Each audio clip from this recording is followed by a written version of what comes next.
page. Explain what's going on. Explain why we're excited. I don't need to. We're a bit excited today. I might have forgotten to press a button. So can we start all over again and pretend that didn't happen? Hold that thought, everyone.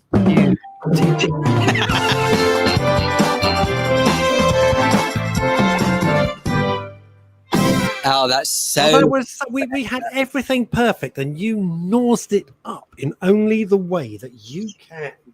Look, come on, give me a break. For anyone who doesn't know, by the way, you may have noticed by looking at our shiny new studio set that we've got, digital studio, of course, that we are actually, well, live from a new virtual studio. How exciting is this? It is exciting. I think it actually looks very snazzy. So what you'll notice is that the background's a little bit different.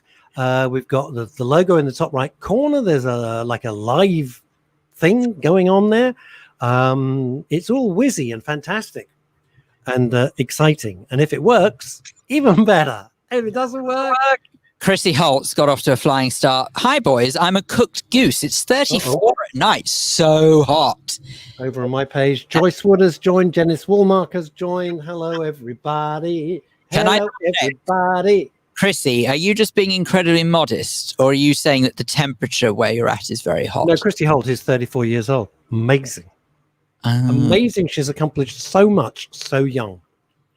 In fact, she's only a year older than you. Think about that. She has her own farm in Spain. I hate to say it, kind of in a week's time, she's actually the same age. But anyway. What birthday coming up? Birthday? What? Yeah, sort of, kind of, maybe. When? What? Who? Why? Where? Mine. Coming up next week. It's fine. I don't do birthdays. I'm an old fart. Do you want to swap? Swap? What I'd like to do... No, do you know what? The way the world is... No, I actually don't want to swap anymore. Hello to Chantal Ricards. Hang on. Oh, Chantal, good morning. We look forward to seeing you later. Now, we Chantal... certainly do. Jonathan Harris, Richard S. Barnett. Yep. Chantal needs to look out from me for a text message, I'm afraid. I've got to send her details of something. So you'll see it later. Don't panic. Don't panic. Panic. Paul Claridge, you had the impressive countdown to going live. It got down to 0 and it's continued downhill. Yeah. Thanks. I know. Thank you very much, Paul. And that's extremely sweet. I'm loving these new graphics. This is all good. This is very good. This is exciting. We do have to get used to it. So you've got to bear with us, people. Yeah. And Phil and I spent an hour yesterday basically dicking around trying to get this up and running and working. And I think we've, it's interesting. So there might be a few little teething problems. But after that, it'll be... I mean, arguably, we probably shouldn't have done the 3-hour show with the new studio. But look, it's better than nothing. And isn't it weird, the age we live in? Yeah, come on. Isn't it weird in which the age we live in, the fact that this constitutes as the new quote studio? Of course, we're not a new studio. We are overexcited that this is the new studio. But it's Julian Russell has joined. Hello. I don't read every name, but just when they come up out of the corner of my eye. It is the new studio. This is the new reality, everybody. This is it for 2 to 3 years. That's my view. 2 to 3 years of this. I don't mean 2 to 3 years of me and Phil doing this. I mean, this is the new reality. I was going to say, Russ is a hell of an optimist. I don't mean to be rude. Oh, hey, I'm just looking at the garden furniture. Oh. Nice. No, thank you. Very nice. Nice. Have you got a double fence? What's the deal with the fence there? What's going on with the fence? You're right. The fence does look very peculiar. Let me explain to anyone who is looking at that. Loads of what do you got, like a stockade? Looks like the Alamo. I'm perfectly sure that people are going to look at that and think, what on earth is the matter with the fence? And there are going to be those who are thinking, I just didn't even notice. What the hell are you talking about a fence for? But anyway, don't take offense. Well, quite. Oh, come on, it had to be done. Now, what you will notice, you see, it's still got the same terrible sound effects. It might be a new studio. What we've got is behind me, you'll notice a gate, okay? That way. The gate leads to a ginnel, okay? So we have a ginnel, a back alley. Whoa, Mr. Thesaurus. What do you mean ginnel? A word I have never heard. Did you just make it up? Hello, Anne-Marie Sanderson. You're a saint. You are a saint, and you know why. I do need to tell you that, unfortunately, I can't type anything or look anything up at the moment because just as soon as we went live, there the batteries in my keyboard died. So at the moment, I have no keyboard. That's great, because just before we went live, the batteries in my headset went. And it's almost like someone trying to charge us. But what we're doing to stay positive is not to put a negative spin on anything. Be positive. Yeah, there you go. That's a let's just amp it up. Oh, yeah. See? You might have... You could sell yourself short there. Oh, we'll keep going until I find one you like. Don't worry. Anyway, I'm actually going to get on with this now. What happened is that we're behind the fence there is a ginnel, so an alleyway, okay? And when did you get this word ginnel, though? Where did you even see it? You're just making it up. I didn't. I think you'd go into... to a deli and go, give me a ginnel. And I go, you want pepper with it? And they go, yeah. Okay. Anyway, and behind that are some more houses, but the other houses behind us are actually built on a different ground level to ours. Mm-hmm. So in order to maintain... It's only a 3-hour show, Phil. Well, I'm trying to spit this out, but you keep interrupting. But in order to maintain privacy, the fence at the garden the other side is a bit higher. So that your big number one fan has just come to your defense. Look at this. Anne-Marie Sanderson, a ginnel. Maybe Northern. I'm a Birmingham girl, and I know it. And Chantal Rickards, I love a ginnel, a bit like a snicket. Is that like that's a chocolate bar, isn't it? Ed Grossman says, what's that in the middle of the garden? It is in fact, Ed, what it actually is a time machine. It's a massive... What is it? It's a big ball with water pouring out of it. And this is a feature? Well, a water feature, yes. Yes, I see. And Monty and Carlo like this big ball with water falling out of it, or what? Now, do you know what? We're ever so slightly worried that at the moment the water is nice and clear and pure, but we know there's going to be a time when we're not careful that the water could just accidentally turn yellow, and we're keeping very beady eye out. Go inside to the bathroom. We all know what's going to happen if the water turns yellow. You're being a lazy bastard. That's what that means. It's fact. Or quite. Michael, nice for the dogs. Michael Swindles, always a very, very conversational sort of chap. Says, hey, Phil, Chic Geek, when you're putting up the thing, it's fantastic. How come they get the picture of the guest and of the thing and everything? This is all very. Is this all the new studio that we've set up? It's very cool. Hello to Bruno Tilley, Julian Dodds. I think you're being proved right in practically everything you've said. Claire Young has joined. Chet Zaman. I love that. Sounds like you should have a jazz band. Chet Zaman and the Z-Tones. I'm loving that. Chris O'Hara. Simon Buckman. Hello, Simon. Your dog's gone. Dog is gone. They're back. I hope you got another one. I was a bit lonely. Yeah. Well, anyway, I hope that Barker Buji Makuji's was well behaved. Right. Pretty old. I have a urinating boy and a lady water feature. I mean, there's no accounting for taste, if I'm honest. No. I'm just worried. Anne-Marie Saunderson, who has, I'm going to say she is a saint because she's married to John Saunderson. And frankly, Anne-Marie, he's punching way above his weight, and we all know it. And it says, you're a Birmingham girl, so do you go, John, I really don't think those shorts suit you at your age? Is it like that? Is it like that in the Saunderson household? Just asking. That was impressive, but I feel that's more like a Wergs accent rather than Birmingham. I don't know, but they always sound so cheery. I just won the lottery, a real made-up me. It's true, actually. It was when Nigel Mansell was like winning every Formula One race, and Murray Walker, the most excitable commentator. I love Murray Walker. So, Nigel Mansell, you've just won the Monaco Grand Prix. How does it feel? Well, I'm really quite excited, Murray. Obviously I was having trouble between second and third gear. Yeah, but you're now world champion. Well, I suppose that's really good, Murray. But my worrying lasting memory of yelling at the TV.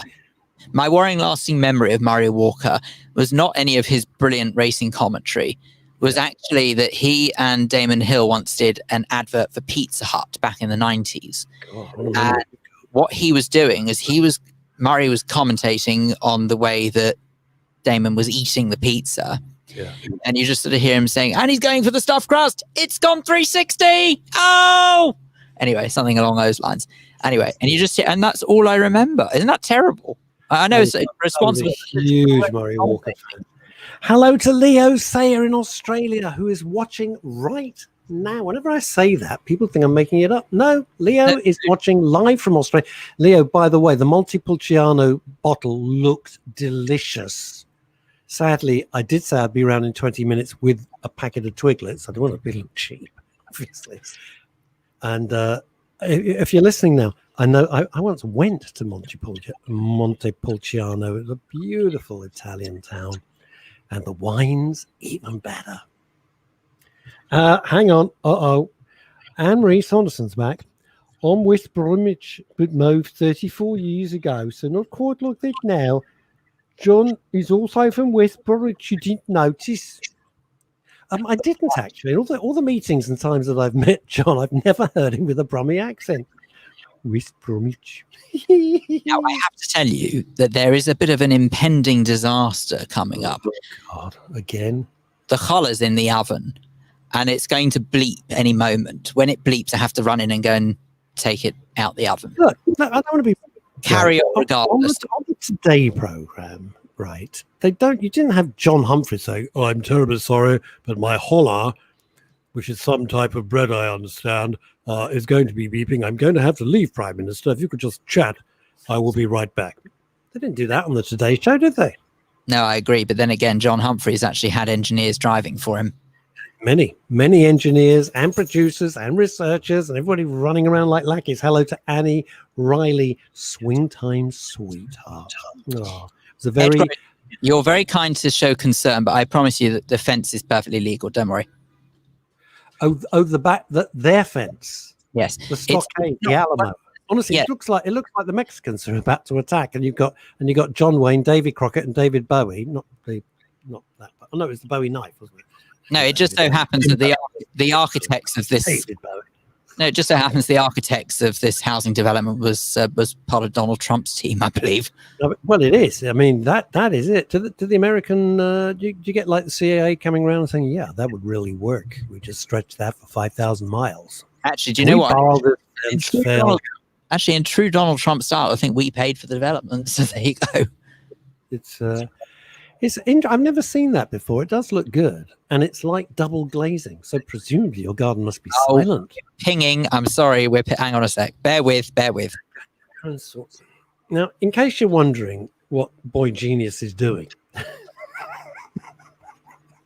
it's Friday, so you couldn't make this up, could you? On a radio station centering on mental health and well-being, you could not make this up. So Phil, on a Friday, bakes bread. He bakes a special bread for his Friday night dinner. Hello, Jackie. That smells nice. Down Wilson. And it's called Holler, which you all know. And he makes it apparently from scratch. It's his new thing.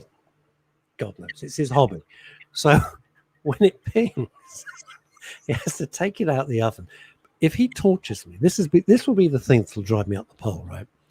He'll torture me because where I live, down South London, I can't get home. Forget it. I could be looking for rocking horse poo, and I would find rocking horse poo quicker than I would find a holler down my neck of the woods, right? Anything else, you're lucky. Feeling lucky, can't get a holler, right? So he'll show it to me.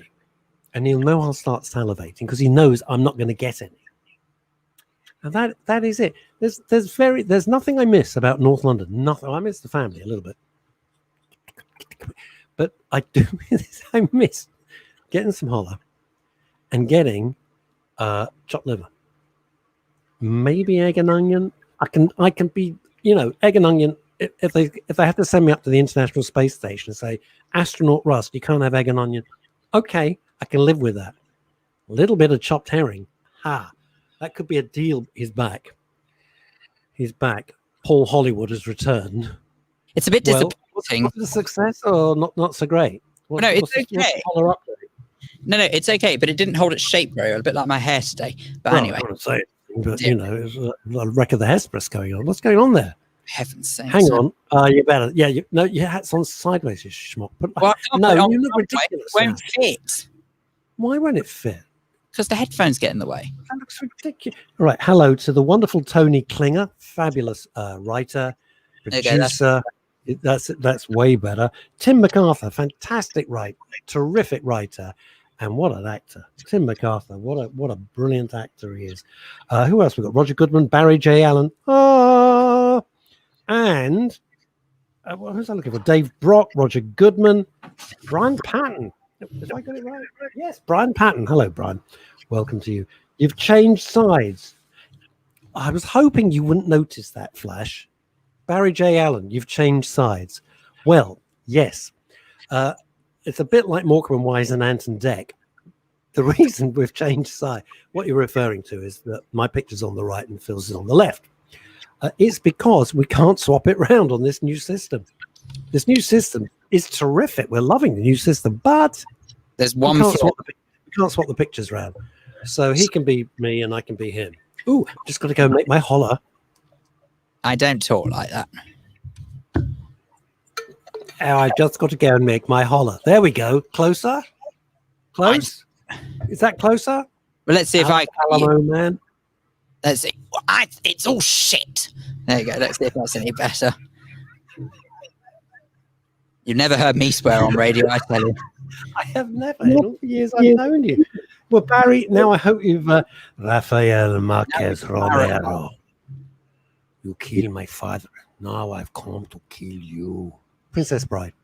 It's not quite the right quote, but it's close. What did he say? You could have fooled me. I didn't know it. You know that thing from Princess Bride? Princess Bride is just fantastic. Is it? What a great film that is. It's a terrific film. Anywho, things have been getting a little bit. What are you doing now? You're doing something. What are you fiddling with? What are you doing? Remember, these are much better cameras now. These are the business. Changing the batteries on my keyboard so I can start typing again. Oh, changing the batteries on a keyboard. So modern. So modern.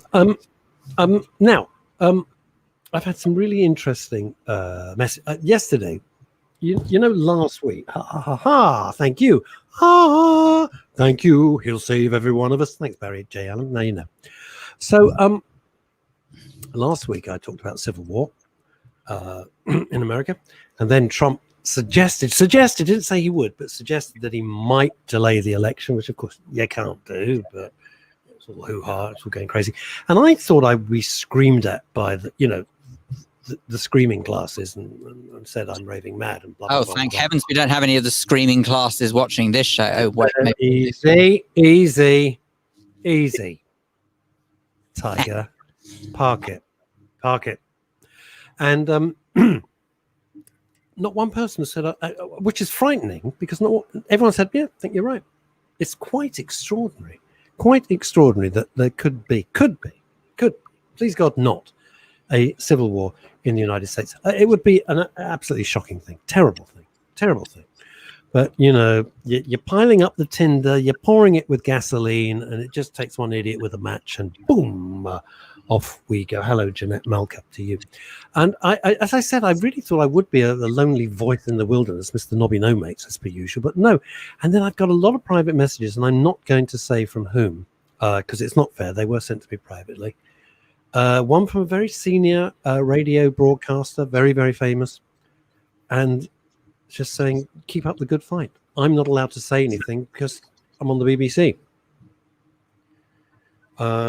It was really, I can't say the rest of the the message that he or she sent me, but it was very, very interesting. And it really confirms, Phil, everything that you and I have been thinking, suspecting, knowing, and talking about over the last few weeks, this horrendous bias. And somebody else said something very nice, and they said it to me, but actually, Phil, it applies to you as well, which is thank you for not just towing party lines and spouting propaganda that you've been told to say. We would never do that. This is an independent radio station, both men's and women's radio station, completely independent. And we will not tow any party line from anybody. We try and keep it real and try and say it as it is, which seems to be going well. Hello, Sue Cressman. Lovely that you're back. So what do you have to say about that, Phil Dave? Well, look, you know what I think. I believe that as long as anything that is said is based on fact rather than conspiracy, then I'm all for it. I agree there are several lines that need to be towed when it comes to the mainstream media, but just because we don't necessarily have to follow said party lines doesn't mean that we shouldn't be wary of what's said on here, because it only takes one troublemaker and oh dear. But look, by and large, I think you'll find that most of the stuff that comes out of this station is either based on fact or it's based on opinion. And frankly, troublemaker's a bit basic rules. I think it's fine. Troublemaker's a bit harsh. I never call someone who disagrees a troublemaker, but I do expect people to be at the end of a discussion or a conversation say, well, that's your viewpoint. I can respect it. I don't agree with it. And kind of in the old days, shake hands and say, well, we'll agree to disagree. I do expect that. I do not expect screaming and shouting. Wouldn't it?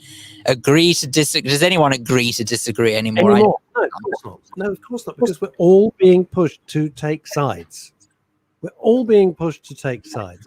And it gets worse. And I'm sorry to bring it up, and I'll be very, very brief about it, because we're all sick to the back teeth of Wiley and his repulsive, rancid, racist rant that was just disgusting. And I'm amazed he hasn't been arrested.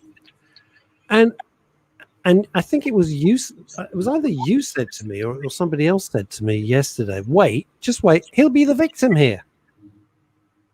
I bet money. He'll end up the victim here. This is the world we live in. A guy gets on social media and spews filth hour after hour after hour after hour. He's not arrested. Nothing happens. Eventually, they take him off social media. He gives some bullshit half-assed apology, which wasn't an apology at all. It was just garbage, right? And he'll end up as the position. He's only sorry that he got caught, frankly. Of course he's sorry. He's totally. Sorry, I'm just getting a very nice message from Paul. That's very kind. I'll have to go to another screen and see if I can do that. Paul Claridge sent some very nice messages. You see that's why people are being forced to take sides. How could it get away with it? Now, Ken Elm says that I suppose I must be a troublemaker. Ken Elm says that. No, Ken Elm, I would say that you are a thought provoker. That's all right. Thought provoking. I'm loving the fact we can get a little picture to know everybody who doesn't know what Ken Elm looks like. Clear. He will now be famous. Now you know what they look like.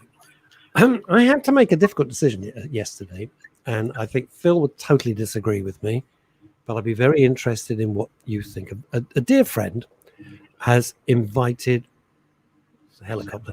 A dear friend, it's either a helicopter or your neighbors are attacking, invited me to a barbecue, and it was going to be a big deal barbecue, and I was looking forward to it.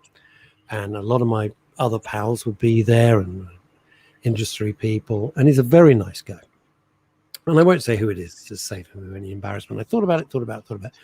And then yesterday I wrote to him and I said, I'm not going to come. Please don't be offended. I'm not going to come because I don't want to be in any gathering more than 6 people. And what I won't do is go to somewhere where there's going to be a lot of people. I reckon there could be 100 people at this barbecue because it's being held in a pub. And you got one situation where there's 100 people. I don't know them.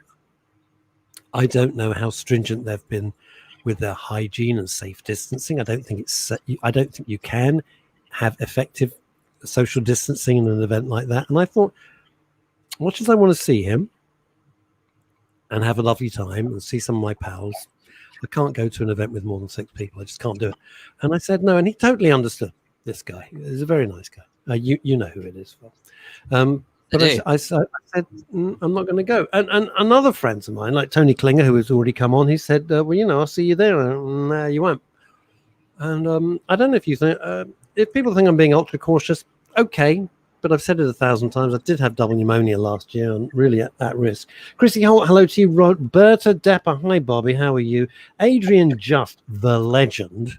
That is Adrian Just. Chris Bradford, Joanna Birch-Jones. So what do you think, Phil? You think I'm crazy? You'd have gone? You're probably going. I am going. Look, You're going to go. Are you going to go? Yes, I am. Look, obviously, I've got to very much see what is happening in terms of the so-called resurgence of coronavirus, because it looks like we're at the beginning of second wave. That everyone really? Suppose. So if that is the case and it gets a bit tricky, then I may have to change my mind on that one. I obviously hope I don't have to, but I have to be considerate of the fact that my parents fall into a vulnerable category. And if I find myself in a position that puts them at risk, then I'm sure said person will understand that I might have to back out, but hopefully I won't have to. But we'll see. Look, when you're there, let me just walk. Hello to Nanny. Anne Baker has joined us. Coys. Now, say you go to this barbecue, right? Will you would keep safe social distance? I do my damnedest, absolutely. What happens when somebody comes to serious question? I'm not being facetious. Somebody goes, "Hey, Phil, mate." What do you do? Right off, and I say, "I'm really sorry. I'm sure you appreciate, but not for the moment." But to be fair, I've been thinking whether I should share this story, and I want to. I actually used to do that way before COVID was invented, so it's fine. What? Back away from people who came near me. I just don't. I don't get. I don't get all this mad, crazy hugging or something. I'm not in a relationship with you. I'm just pleased to see you, but I don't need endless. It's kind of nice, but. Oh, look, Monty's appeared in the background. There you go. Put my reading glasses on, I can see. No, he's disappeared now. No, Monty's gone. Drinking the yellow water. Hey, I was wondering whether I should even raise this. Very, very dear friend of mine, Ray Gelato. Hey, everybody. Ray Gelato and the Giants are appearing at, I'm going to give you a big plug, Ray. Go on to Ray's Facebook site, and he's doing a fantastic. I'm so pleased for him. He's like just one of my dearest friends. And Ray is doing a gig at the 100 Club, which is going to be broadcast. So we don't know whether they're allowing anybody in to even have a smattering of an audience. But Ray and the Giants, the full band, are going to do a full set at the 100 Club. Ray, I haven't got it all in front of me. Just send me a note on the Facebook thing now and let me know when it is. And you can sign up for it and watch Ray Gelato and the Giants. If you know them, you know how brilliant they are. If you've never seen them, oh God, are you in for a treat? They are just sensational. They're just sensational. Now, I was really in two minds, Phil, because this is a hornet's nest I'm about to put my hand into. Uh-oh. Yeah, it's rough. It's rough. But a very dear friend of mine had to get some stuff from the shop, and she's been very, very careful. She's a very, very nice woman, very sensible, a sensible woman, and very charming. And she's in the shop, and somebody barges past her in front of the queue.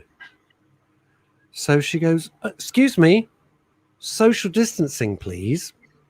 Literally barge. When somebody barges, right? Yeah. And believe me, it's happened numerous times. The person turns around and goes, "You racist!" I beg your pardon. You racist! What, for saying she you have stands there?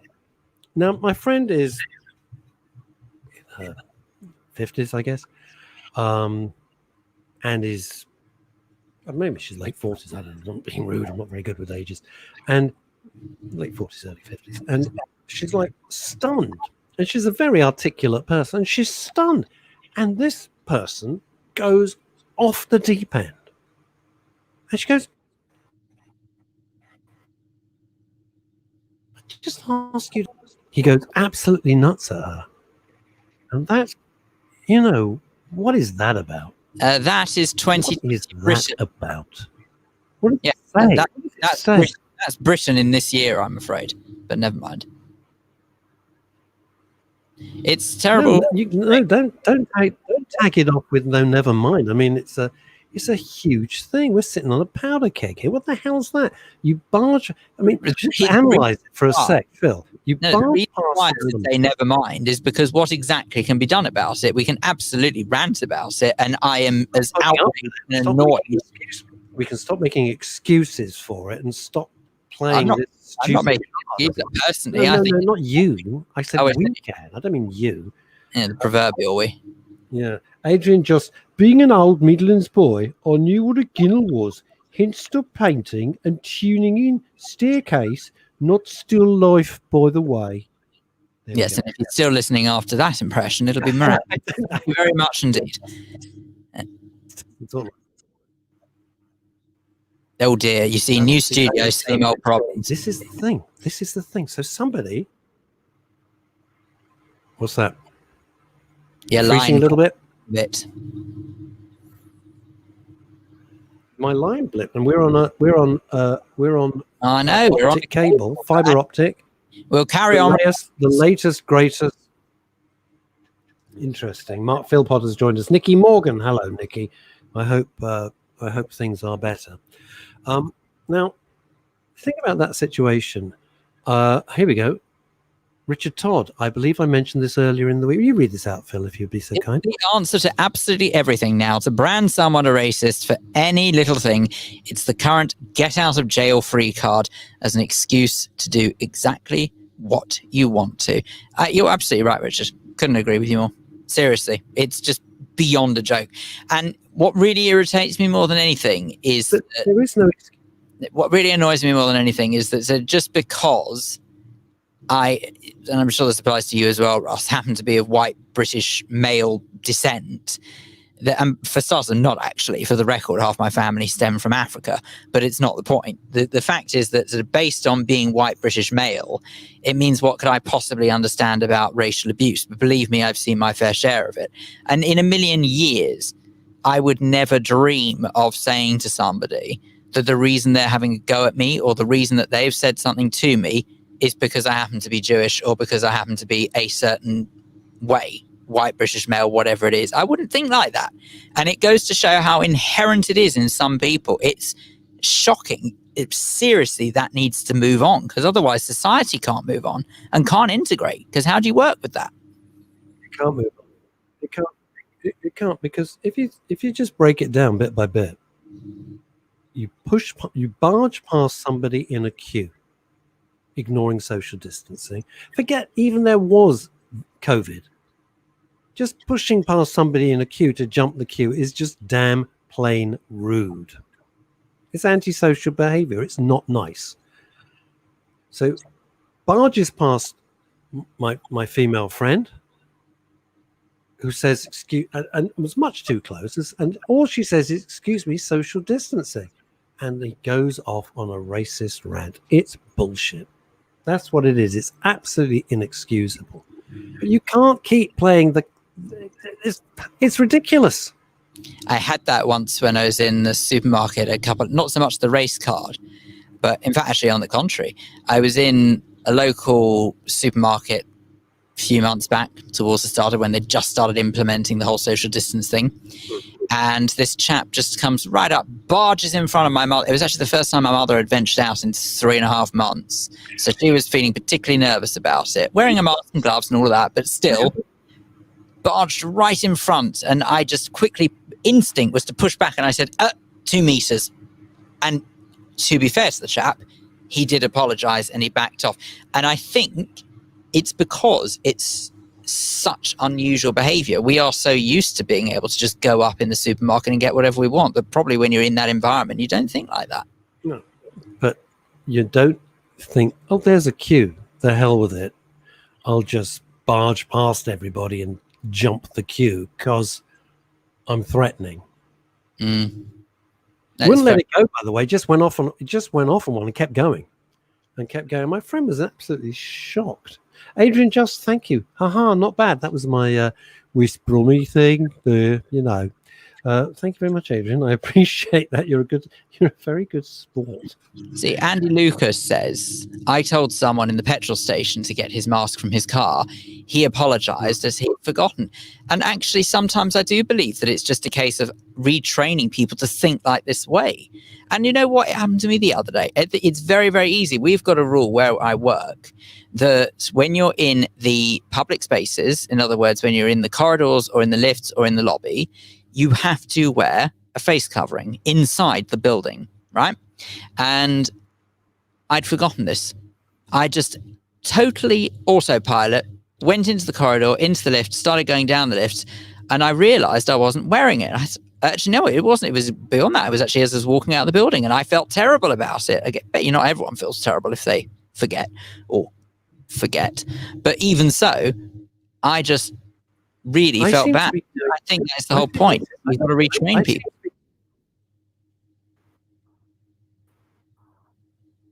We look, it's actually still and stuff like that. So I think because I'm watching and I can see that my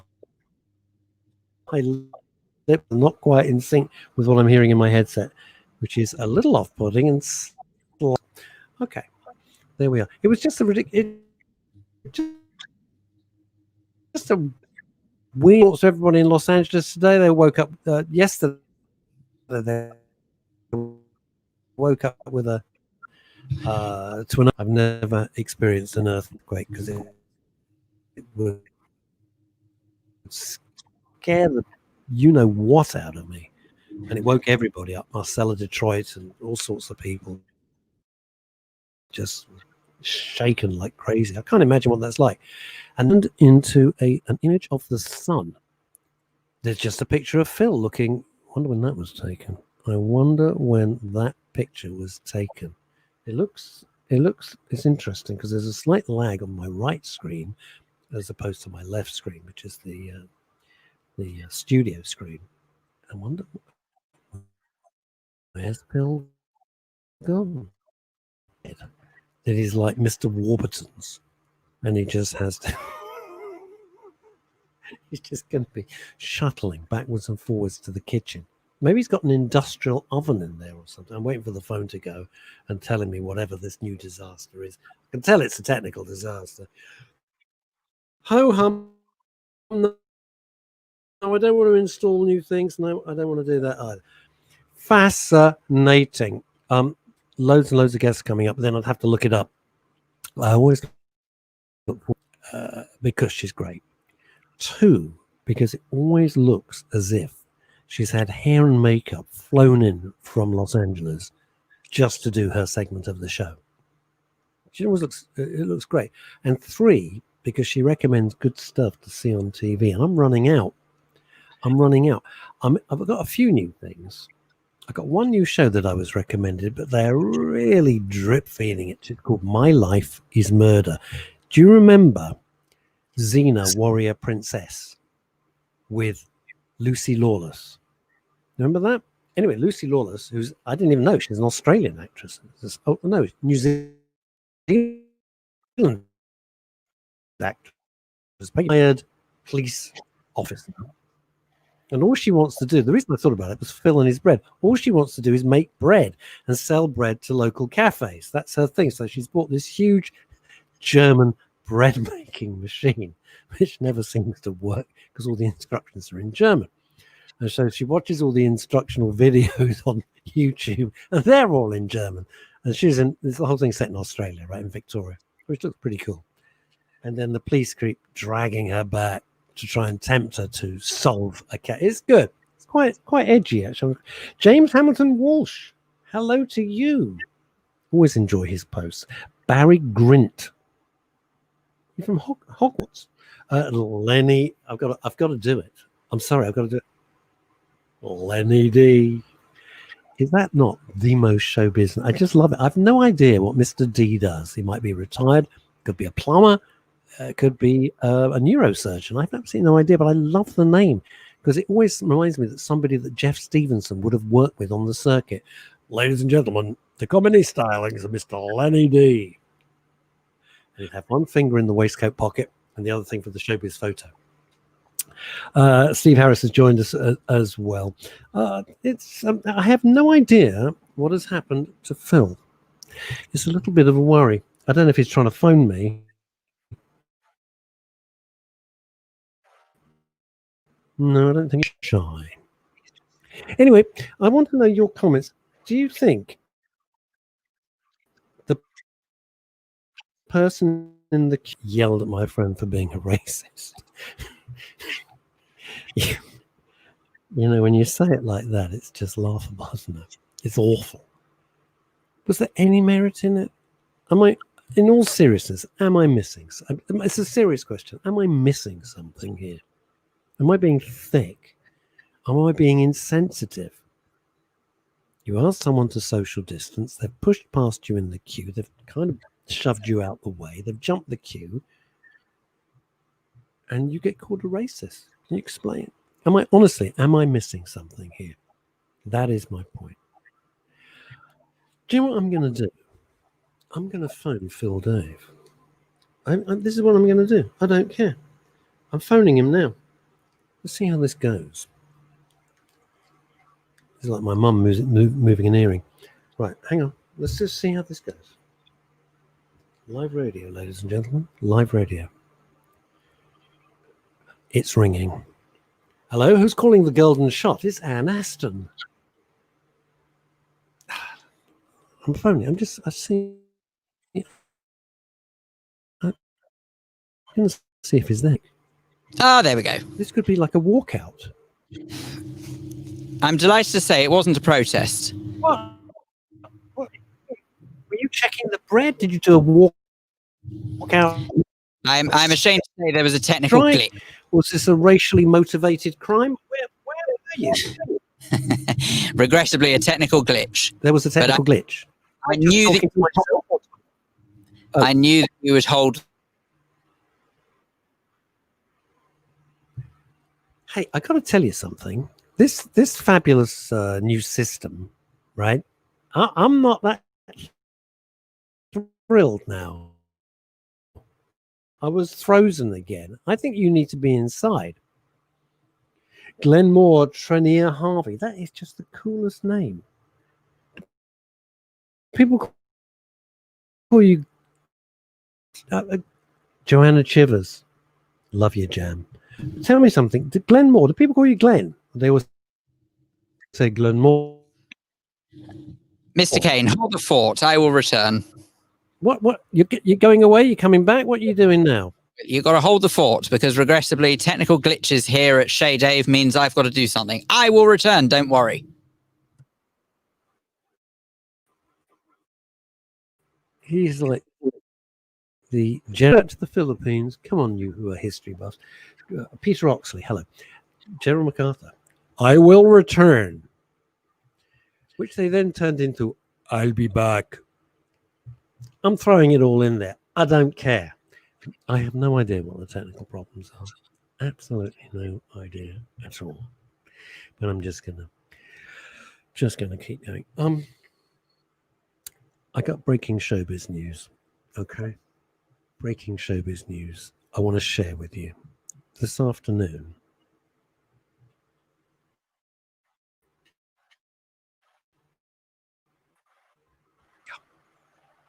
Yeah. You look at me and you think, Russ, despite it all, you're just like one of us. An idiot who has to has to power hose the patio. I find it weirdly therapeutic. I live in hope that I'm back with you. No, there's just a picture of you looking 12. I think it's your bar mitzvah picture. It should come back to the live photo of me very shortly. No, even so, we don't like we do apologize. Phil would like to take wine with all the lovely ladies here tonight. Hooray, the lovely ladies. Oh, crap. Adele Anderson from Fascinating Aida has joined us. Hello, Adele. Hope you're well. Oh, I can't wait for oh god, now I'm doing a solo show suddenly. I can't wait for if life ever gets back to normal in like 2-3 years. I'm just praying that Fascinating Aida are going and doing their brilliant stuff. Just love that. All right, Phil, any idea you're back now? You're going to stay for a little bit? We live in hope. We live in hope. Paul Claridge says racism isn't just white. Have you done this one already? Sorry. No, I haven't done that. Oh, good. Well, so I've been away, so I haven't heard the program. How was it? How was the flight? All right? Racism. Right, Paul Claridge says racism isn't just white people saying or doing something to a black person. Not all racists are white. There are racists in all races of all colors, creeds and religions, etc. He says a friend of his is of Chinese Jamaican origin. Wow, love that. And was recently racially abused by an elderly Jamaican man. What? A white middle-aged British man, have been racially abused by white Europeans, by white Turkish men in Turkey. I know they are racially abusive as my brother-in-law speaks fluent Turkish and berated them for it. Goodness me. Sorry, hang on. So why would anyone have a go at Paul Claridge? Well, why would anyone have a go at anyone based on who they are? Yeah, but you know what I mean. Actually, what I said is completely stupid. Yeah, Paul Claridge is just a terrific guy. Fought cancer, lost half his body weight, looks like a different fellow, much improved because he was a bit of a solid salad dodger to start with. Got to be honest, Paul. And now slim as a reed. And very supportive. Sen Monroe, that's me done for.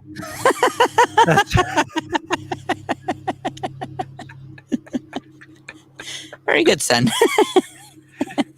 So this technical glitch, which has been getting on my nerves, you think it's resolved? You can tell me after. Actually, don't tell me because I won't even understand. I was going to say, I don't think anyone cares. Let's move on. Let's do the professional thing and pretend it didn't happen. Next. Right. But Martin Allen, P.S. Russ, after your spot-on messages lately, you're coming across like Mystic Russ than Meg. Looking forward to your next prediction. Well, thank you, Martin Allen. I appreciate it. It's shocked me. I mean, I was talking about this earlier in the program that I really thought people would say you're completely mad. What the hell are you talking about? This is ridiculous. Talking about a civil war and the way things are. That's what I think. I've been thinking it for a few months, and it's just been sort of my views have just been firming up on this. To my Ian Brown, excellent scriptwriter, wonderful cartoonist, Ian Brown, and wrote a lot of the scripts of. Well, Phil, Dave, you thought you were going to have an afternoon in the garden, but you're not, because broadcasting legend, this is your life. I have to tell you, Michael Aspel doesn't sound anywhere near as good as I thought he did. Michael Aspel.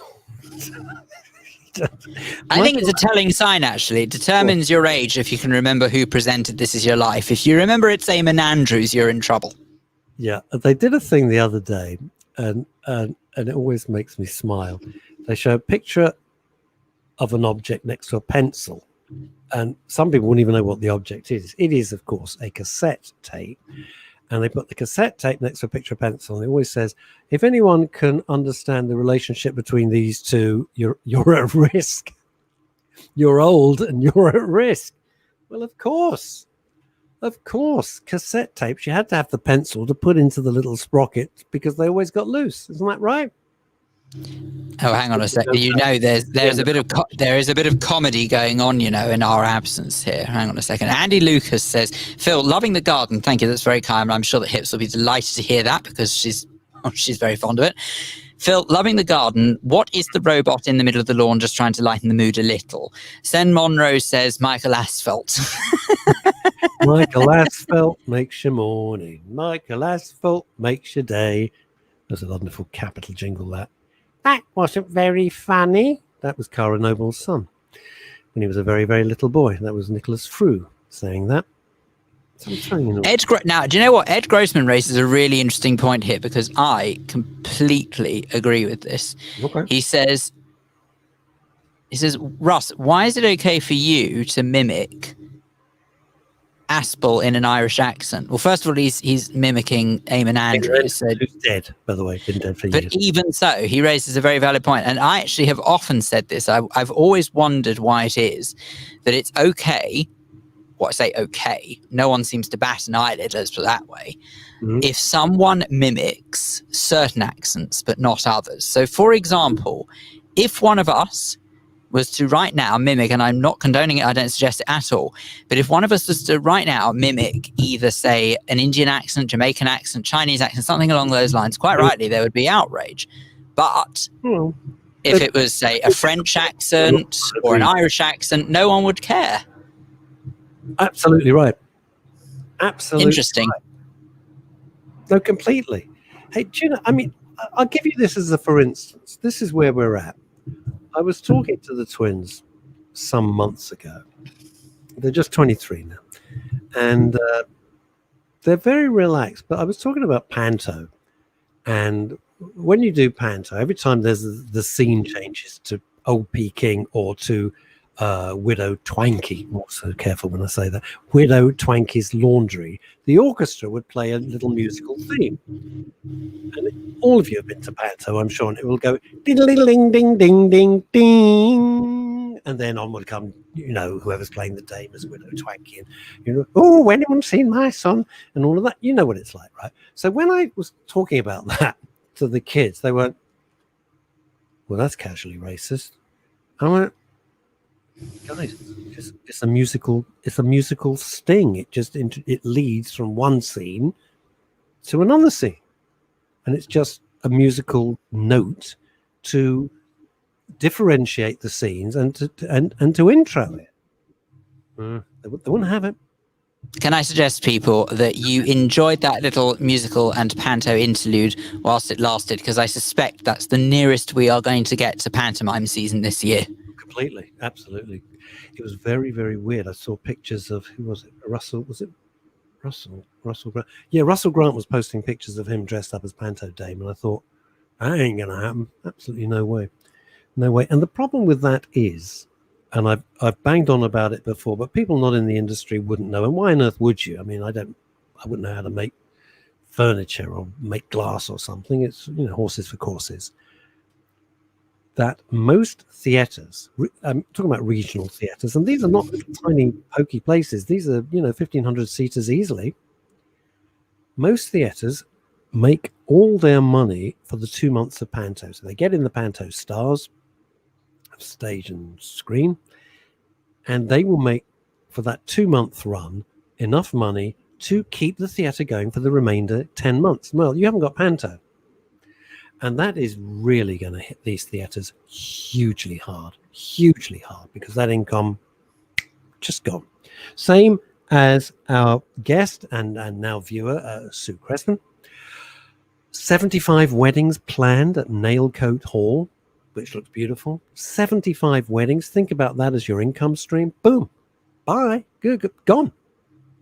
Just gone. It's not exactly like you can welcome guests in the meantime either. No, you can't. I mean, you know, there are so many industries which absolutely are centered and need people. You've got to have people. If you're in the entertainment industry, you've got to have people. You've got to have an audience. Anthony Lyons has joined us. Excellent publisher, wonderful publisher, fantastic stuff he publishes. And Simon Penwarden, what a very nice chap. Bit of a web expert, but Simon Penwarden he is.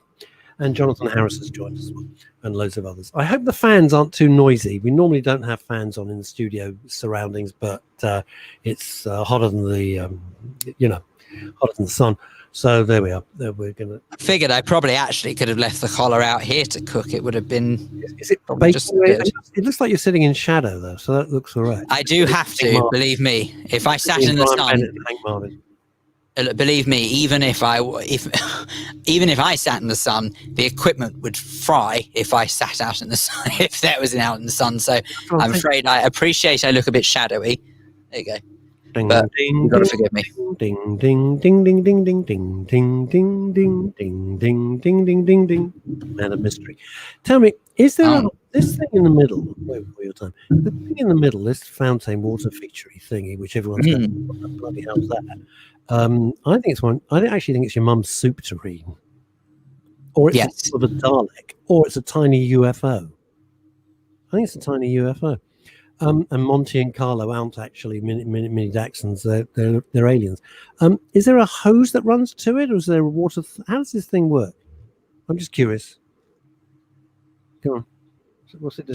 Well, in a nutshell, it runs to an electric box that is over on the fence. It's all wired underground, so you obviously can't see the wires. Your fence or the stop There is to keep the Mexicans out? no. It's our fence. Then underneath it It's an Allen. is a little well around all those cobbles. You see, underneath that is actually a little well that all the water sits in. And there's a pump that sits underneath the fountain that just spews out the same water and it regurgitates. It recycles, we like to say. We're recycling. We're not regurgitating. We're recycling. I can't see there's pebbles there. I can just see a white. It just looks like the flying. But actually, I hate to tell you it is regurgitating because recycling would imply that it comes back as something else, but it comes back as water. So technically it is regurgitating. What did you call the thing? Ginnet? What did you call it? Ginnel. Gusset. No, what the heck is wrong with you? A gimmel? Have you never heard of this? Hang on a second. I want to get the definition. How my keyboard's working. I'm going to get the definition here. Hang on a second. Phil has got a gusset in his fence, and that's much more entertaining for me. Right, hang on a second. Hang on. Okay. A ginnel, okay, is a narrow passage. Go on. It's a narrow A ginnel is a narrow passage, matron, between buildings. Go there. Did you see how restrained I was? Yes. A narrow passage between buildings or an alley. Okay. Hang on. So what's an alley? What do you mean? Well, no, what's an... It's no, just no, another what? name for an alley. So is a ginnel the same as an alley? Yes. A ginnel is an alleyway. Huh. Who'd have thought? Angela Lee I've not coming. By the way, has there it is, said Angela Lee. exactly what everyone wants to. Water features make me want to, well, go to the loo. It's an age thing. I have to tell you, Angela, I don't think it is an age thing. Wow. So Trafalgar Square for you is a nightmare because you got to find a loo straight away. You can't go to work because of the Trevi I'm family. rapidly learning that I've got the constitution of an ox You? or a racehorse. Or a camel. More like a camel. Yes. More like a camel or something like that. Well, quite. Well, whatever it might be. All right. Can you just hold the line? Okie dokie. I'm just going to go blank for a moment. Chat away. Oh, I see. Oh, there you go. Right, there you go. In the meantime, it probably gives me an opportunity to actually tell you what's coming up on today's show, because I've realised, much to my shame and horror, we've not done that. Coming up in just a few moments' time, we are going to meet Ollie Martin, who I can already see is in our shiny new digital green room. He's standing by, waiting. By the way, did we put like new digital buffet out? Like new? No, I don't think we did. Bagels. Is that really bad? Digital mini raisins and mini Danish digitally. Oh, It's not real, obviously. That'd be stupid. no, I didn't. Well, anyway, Ollie is going to tell us about Get Curious, which is apparently a method encouraging people to ask questions about themselves and really dig beneath the proverbial bonnet. So we are going to look very much forward to digging deep with Ollie Martin, who will join us in just a few moments' time. Then later, we are going to be joined by Charmaine Davis. Now, Charmaine is she's a bit before, really, because she's worked along the likes of Dame Judi Dench, and that's easy for me to say, apparently. And apparently also someone called Joe Brand, who's no one ever's heard of. So there you go. No, apparently Charmaine is mixing amongst the stars, and today she takes it to another level when she speaks to Russ and I. That'll be at about 1 o'clock. And then just because... Subterranean, poor woman. just because we couldn't possibly... To you and I.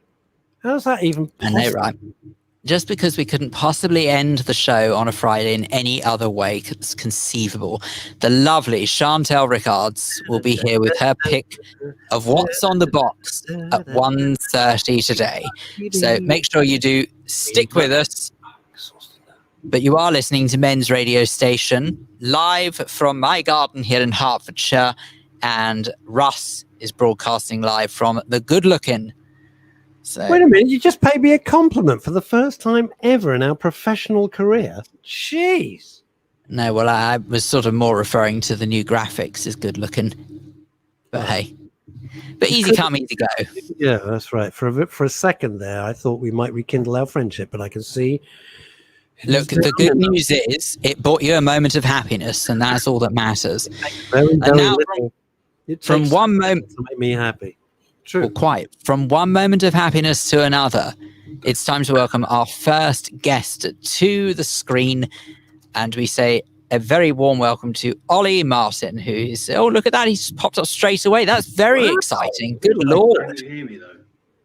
We can hear you loud and clear, Ollie. Thank you. Don't you worry about it. When I say loud, we can hear you. It's not very clear. It could be a little bit louder. Could be a touch louder.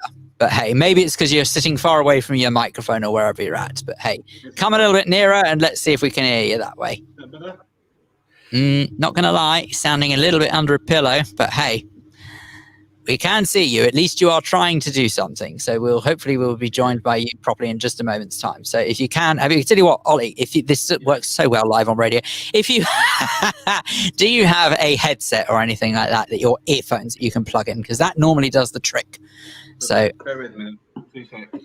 I tell you what. So whilst you're doing that, we can see Ollie. Ollie is poised, so we'll come back to him in just a moment's time. In the middle of France, rural France. Ruthie. Hang on a second. No. Sorry, there's a much more important message that's got to be read. One that breaks a huge smile to my face. Look at this. Sorry, it's covering the screen. Paul Claridge. Yeah. By the way, guys, today is 1 year cancer-free for me. Still got surgery to come, and I'm living with the ileostomy, but I'm happy. Many thanks to all at Men's Radio, the Espresso Bar, Riverside Radio, and BBC Radio London, including all listeners and contributors, for their never-ending support and kindness.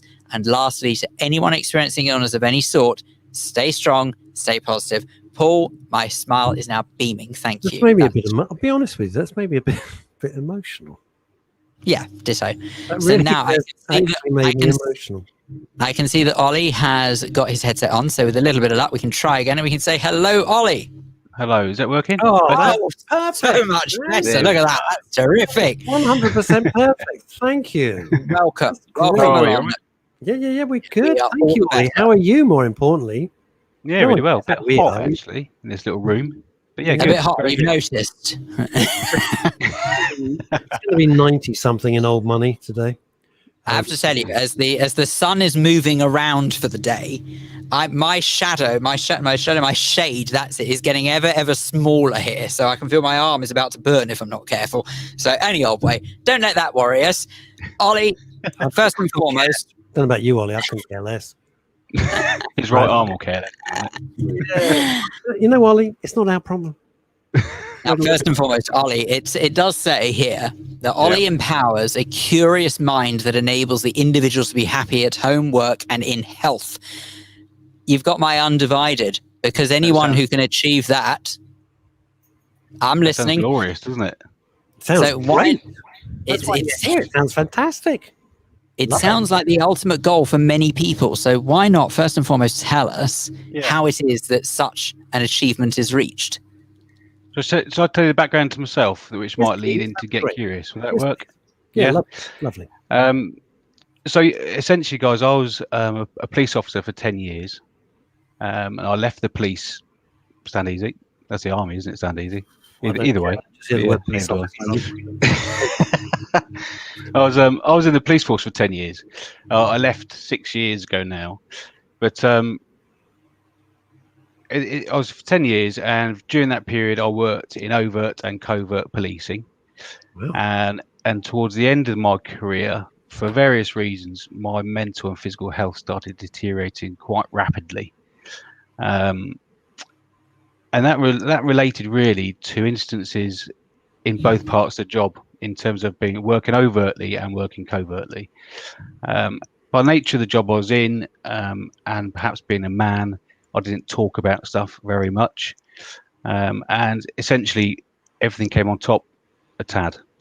And to the point where I lost lots of friendships. I pushed people away. As I said, my physical health deteriorated. I put on loads of weight. And mentally, I was just pretty much in a ditch. I didn't know how to get out of it. And I also didn't speak out about it. I knew that I wanted to leave the police because it wasn't, and this isn't a criticism of the police at all. I want to make that perfectly clear. But I knew that I needed to leave the police because I had a family that was growing. I just recently got married, had our first son. I needed to earn some more money, but I couldn't get promoted because it's just a squash at the time on promotions. So I really struggled for 2 years to get out. And eventually, I left the police. And on leaving, it really hit me. Actually, I've learned I was in a really dark spot, and I didn't like that. I didn't like the fact I felt isolated. And I thought that was pretty pants that I felt that way. But one thing, so I had to seek counselling and stuff for some stuff I had in the police to deal with. But I also thought, hang on a minute. Offer that, Ollie? Did the police offer that, or did you find counselling outside of that? No, I'd have left the police at this stage. Right. So I sorted. I went to the GP and got help myself. It took me a long time to do that, but I did. Yeah, I got there. But one thing I did realise, and I thought to myself, well, that's fine. I could reach out and get some help, which I did. But also, as a police officer, especially working with intelligence, my job was to be inquisitive about every other bugger under the sun, apart from myself. And I realised essentially I'd lost sort of who I was and what Ollie Martin was about and what made me happy. So I reversed all the techniques I learned in the police about interviewing everybody else and just interviewed myself. I got curious about myself again. And as a result of that, I started looking at home, work, and in health. And I just became incredibly curious, incredibly inquisitive about me and understanding about me and what put me at my best. And at that stage, I realised, well, I can't be alone. You know, I know other men will feel like this. Yeah. So I set up Get Curious, and that's what we're about. We're about making men happy at home, working in their health. And do you think that anything? Sorry to interrupt. Do you think that there's any part of, say, the part of the? I don't know, obviously, what you did in the police, but I'm guessing that maybe part of it was questioning potential suspects or something like that. Do you think that learning the ability to ask probing questions from your work helped you to progress into this particular industry and this style of questioning yourself? Yeah, it definitely did, because there's some simple rules that the 5 WH, the what, the where, the who, the why, the when, how, and really it's quite, I suppose it's ingrained in you to look outwardly as a police officer.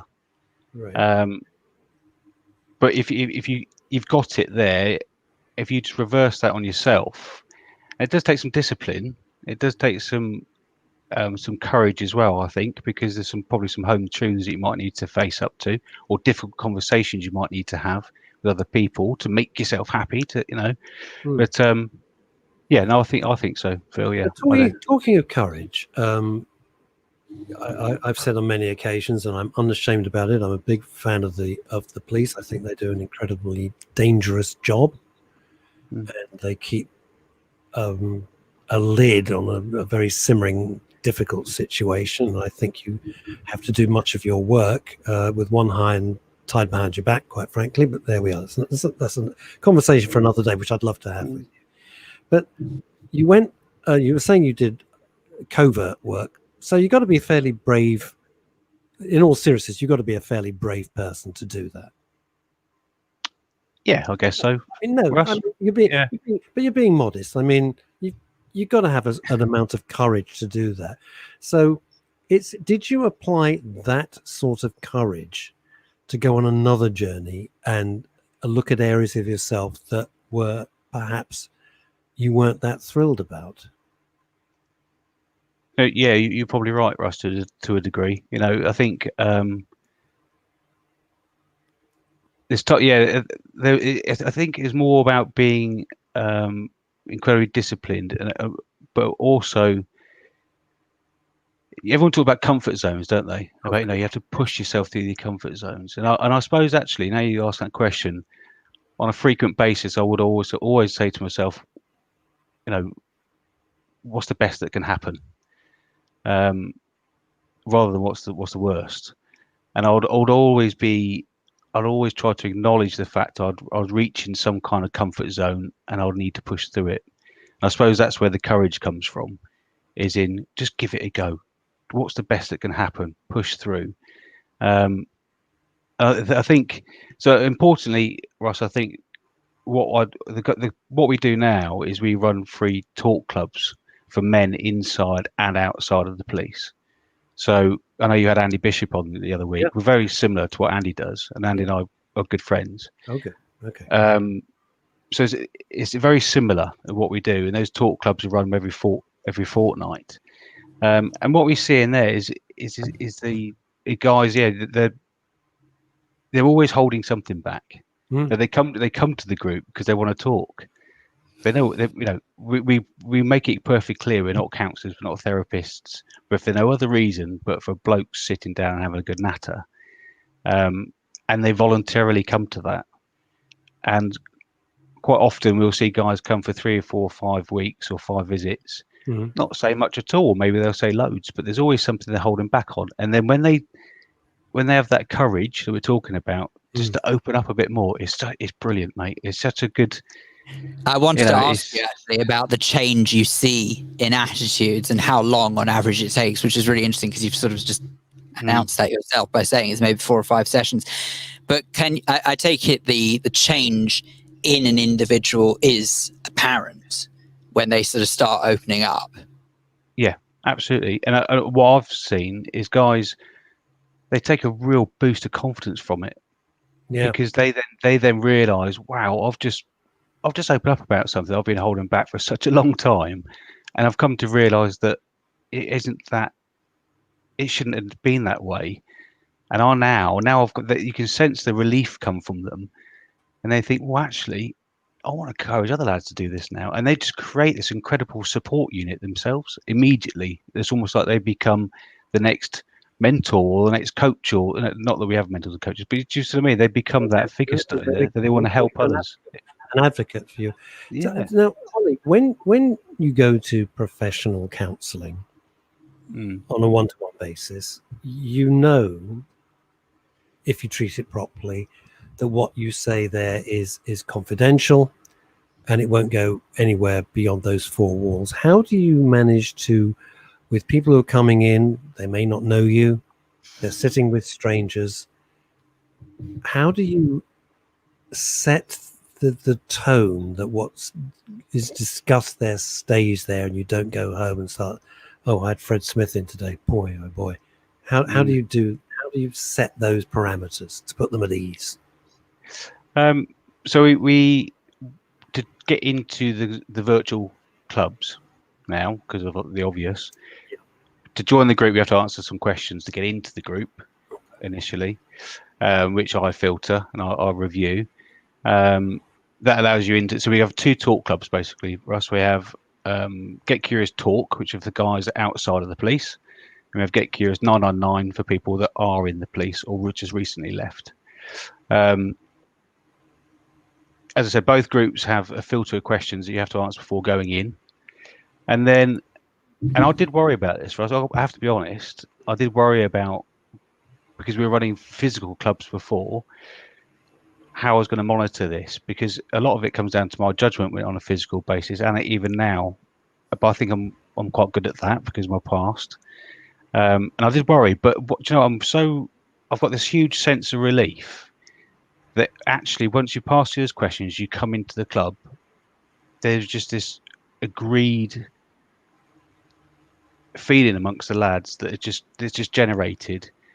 And if someone doesn't fit, and I've never had it, but if someone doesn't feel like they should be in that room, they stand out like a sore thumb.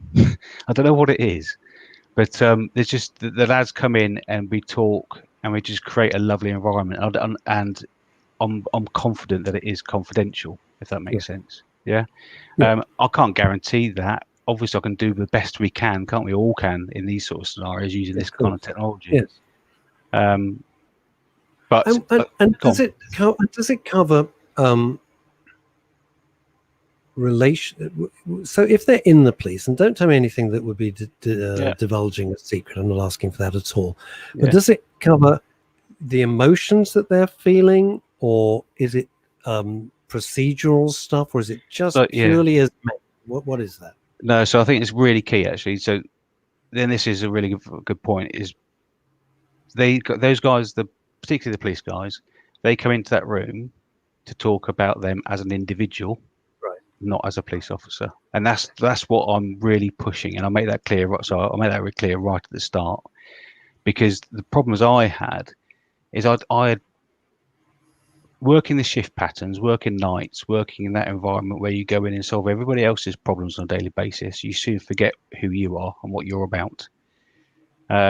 So when the guys in that room, it's very clear that they're to talk about being them, and we encourage them to think about them as a bloke, irrespective. I mean, the work does impact, obviously, Russ, the shifts and whatever else, but we acknowledge it, but we don't talk about what they do in their day jobs or particulars about what they do. I don't want to know, and that's the whole point. We're trying to create that space for them to think away from that environment. So it's not. What must be so nice, though, is just knowing that they have people who can totally relate to A, how they're feeling, and B, how they've got to how they're feeling, if you see what I mean. Obviously, if the stress of the job is what's ultimately led them to come to you, then it must be really a simple yet really effective comfort. I couldn't help but wonder that, knowing that they're surrounded by people who can understand it. I think so, Phil. And the reason I set up the 909 one on isolation is because I was going to talk clubs myself, and I was in the physical meetings, and one thing I always held back on was the fact I was an ex-police officer, because I just didn't want to be prejudged by the people in the room. What did you think they'd think? That's really interesting. What do you think what assumptions do you think they'd make? Some people like the police, some don't. Some will then instantly start to make judgments about how I feel, and if I started to talk about incidents in the police that I'd struggled to deal with or still struggle to deal with, they might. I don't know, Russ. I just think I couldn't be myself, and I wanted to be myself. I didn't want to feel like I was having to second guess anyone in the room. Whether I was or I wouldn't be, that almost is irrelevant. I just felt it, right. And I wanted to, and I thought, well, that's not right, because the point of me being in this talk club is I can talk as Ollie Martin, but I feel like I can't do it. And also, so I created Get Curious 909, and the guys there can just relax. They're around other guys that have been through the same things they've been through in their private and police work, and if they need to refer to some crazy acronym, they can say it without worrying that they have to explain it. They can talk about being on night shifts and how it has a detrimental effect on their physical health and their mental health, and the guys just get it. Why is it? Now, both I used to do very early mornings at the BBC. Phil has stupid hours, so we're not completely unfamiliar with the notion of night shifts. But why does it have? Rest assured, been awake since 2:30 a.m. and still going. Anyway, Phil starts at 2:30 in the morning. Why is this may seem an obvious question, but it isn't quite. Why does it have such a detrimental effect? I think it puts you out of sync just with pretty much the rest of the world. Yeah. I went to in every matter, doesn't it? Not just sleep, but then the things you can do during the day. In terms of physically what you can do or can't do during the day, your eating rhythms are out of sync. And then I know, for example, I went to my mum and dad came to see us a couple of years ago. We went out for dinner. I was out of the police at this point, and we went for dinner. It was only like 6 o'clock in the evening. And some friends came with us, and one of our friends had just finished a night shift. So he had been asleep all day, and he came to dinner. And I just looked at him. I thought, you poor sod. He couldn't find energy to communicate because he was waking up first thing in the morning. It was for him. I'm not particularly great in the morning. And at that point, it really hit me. I thought that is just evidences to me the absolute valley, if you like, between where we are in the day. We're on different parallels. I think unconsciously you just go through that rhythm day in, day out, and I think that. How long would you have to do night shifts for? I mean, is it? I know nothing about it, so forgive me if this is horribly wrong. Is it like a week on, week off, or something? It varies, Russ. I mean, the shift pattern it changed 3 or 4 times when I was in the police. Sometimes it's 6 days on and 4 days off, and 6 days will be 2 night shifts. I don't know what it is now. I've got no idea. And it varies within constabularies, I think. But sometimes it can be 1 night or 3 nights, or it does vary. And I think what that does, it disrupts your play, like we're talking about, with the rest of the world. But also, I think it creates a bigger gap between you and the rest of the world and pushes you more towards that of being within the police entirely. Your friendship then becomes within the police. Your relationships become within the police because everyone can relate and you're on that pattern. Again, you forget what you're about outside of that world. And I think, because you're going. I think actually you raise a really valid point though, because what happens is that it ultimately inflames the inability for people to relate to you. And I actually say that as someone who's experienced that for many professional years of working, because I've had, first and foremost, my main day job is I'm a radio producer. Well, a very unusual job. Not many people claim that. So I'd imagine the same with your good self. Not many people go around claiming that they are in the police force. I would also say that when you have people working shifts, what people don't appreciate is that when they're trying to arrange something socially with you and you say, no, I'm really sorry, I can't do that because I've got to get up early for work, or I'm going to work tonight, it doesn't resonate with people because so many people would do the standard 9 to 5 that's yet another problem, another barrier, as it were. And it sort of makes you, as I say, not very relatable with others. And it can actually, I think, force people away, which is not good for the mind at all. No, I think so. And in the world today, everything's organised via social media, isn't it? WhatsApp and texts and Facebook and groups everywhere, that it's quite easy to be left out of that group on the first occasion it's set up, because you don't fit the rhythm of what's going to happen for the rest of the group in that day. If they're all going for dinner and you're waking up, then they won't invite you. So then that group is created and it just continues. But then you remain outside of it, despite the fact next time your shift pattern might marry up and actually you could have gone to dinner. But you didn't Ollie, get a lot of the experts that we've had on the show over the last year and a half we've been going, whatever, they say that sleep is very important. When we're talking about depression, sleep is very important. I sleep very badly, but do you think there is a direct? And you're at the coalface of this. Do you think there was a direct link between doing night shift work and being out of sync with the rest of the world and leading to depression? Yeah, I do. I mean, I've been out 6 years now, Russ, but I've become acutely aware that sleep has a massive impact on me. And my mood and my state, and that's part of the get curious thing, really, is acknowledging that, just a really everyday understanding how you're feeling, and potentially understanding what put you in that state, whether good or bad. Our listeners agreeing with you over on my screen. Michael Swindles, true that shift workers get cut out of social events. It's something that I actually hadn't thought of. Phil suffers for it much more because of the crazy hours that he actually works. Well, I have to say, curiously, less so now, because I actually stick to the same times now. It used to be very much the case that I was doing shifts. I'd do a couple of days overnight, then a couple of days normal days. Thank goodness now it's mainly the same time. So actually it's nowhere near as bad for me as it used to. Don't get me wrong, there's still excruciating hours, but it doesn't affect me quite the way it once did, thank goodness.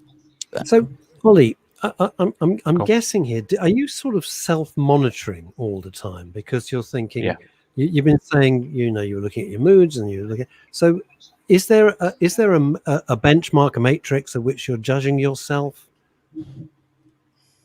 Or you broke up a bit, Russ, but I think it is generating that self-awareness, isn't it? And this is why it's relevant to police and non-police, because we deal with both. But it's about generating that self-awareness. The world is so easy now, isn't it, to get wrapped up into a bit of a hamster wheel, and it's difficult to step out of that sometimes, unless you're self-aware. And one of the first things we do, and I encourage the lads to do, is to journal, and I still do it quite frequently. But just to acknowledge, well, how is the 5 WH, the what, the where, the who, the why, the when, and the how? How do I Do feel? that again slowly. I loved it the first time round. So, I wanted to sorry, make I'll probably get it wrong now.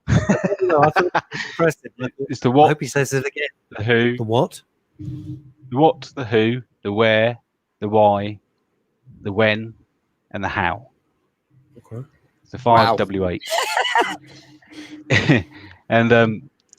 And so what we do when I'm journaling is, and I get the guys to do, is ask a question: what makes you happy? Very few people can really answer that in any kind of depth, I think. Or they relate to the quick go on. question, because it's so key to so much of the work we do on men's radio station and women's radio station too. What makes you happy? Have any of them come back and said it's material stuff? I'm going to second guess and say no. Well, I'll get a lot of blank faces. So they look at me and think, well, you know, stuff, family, or money, my job. Does it though, really? Can I say, on a personal level, it's amazing how used to someone can get to blank faces. But anyway. You know the sound you can hear now, Ollie? That's tumbleweed going through the studio. Tumbleweed. You know what? You try and bring humour to people's lives. I don't get why. Actually, do you know, I'm looking a bit like a victim at the moment, aren't I? I've just realised the lighting isn't very good. I look like one of those people who want to remain anonymous in a TV interview where you can just see their shadow. With Ollie, I think that, you know, it should be definitely one of those shows. If you're in the talk club, I'd get a bit twitchy if you're in the talk club for sure. Thinking, who's this character? The back of the hat and the glasses and everything. It's interesting. No, Russ, going back though, it's not about money, is it? It's not really about material things that make you happy. They give you a certain little lift occasionally, but it doesn't really make you happy inside at all. No. I mean, lack of money is a worry. Of course it is. I totally understand. But it's once you've got that, at least you've got a few bob in the bank, hopefully, then you're not worrying yourself sick how to pay the mortgage and the rent and put food on the table. But it doesn't give you that internal kind of joy. Oh, I think Ollie's frozen. You there, Phil? Ollie's frozen. Oh, dear. No, it was going so well. I said it would. Oh, there we go. Here we are, Ollie. You're back with us. That's good. Yeah, we're here. I think, Russ, I think you're right. And this is why I say about the journaling, because I encourage the guys, so maybe on 3 times a day initially, just to stop and think, right, how am I feeling? What's led up to this feeling? How I feel now? You know, who's involved? What have I been doing? What have I eaten? How much sleep did I get last night? Have I done any exercise? Really understand it, and then you start to understand what triggers to put you in the best place, and also you start to get a bit of a catalogue of the things that put you in not such a great place. So you learn to sort of almost see around the corner. Yes, you can't avoid everything in life that's going to put you down, but then you start to understand the triggers that can pull you out of it at the same time. And you're a bit more prepared, aren't you? Because if you've got to go into a situation, I guess if you've got to go into a situation, you think, I don't really want to do this. I've got to do it, but then you're looking for the warning signs, so you're more self-aware. I think that's quite right. Mm-hmm. You can prepare yourself better. It's like a resilience, isn't it? It is resilience, but if you know what triggers off making you sad or miserable or depressed, but you know you've still got to go through that specific situation, whatever it might be, it could be a work environment thing, it could be a family thing, who the heck knows, it could be a relationship. You can protect yourself mentally.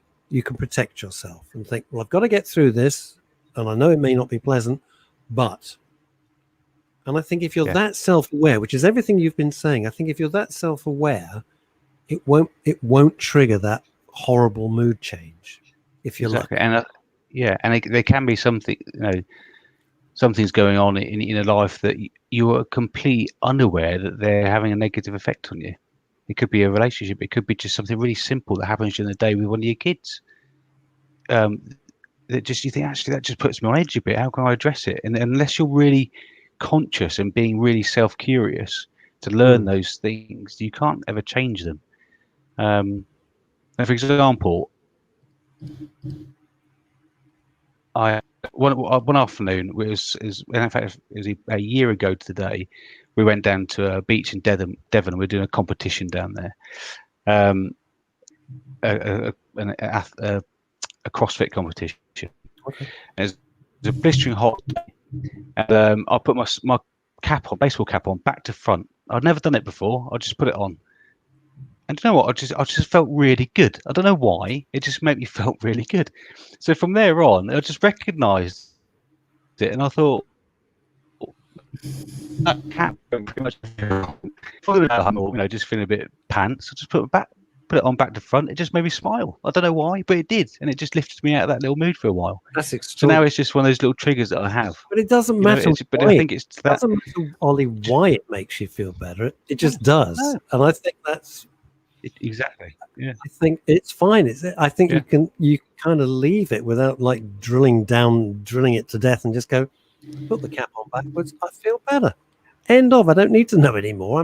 It works. Whatever it is, it works. Yeah. And I think that.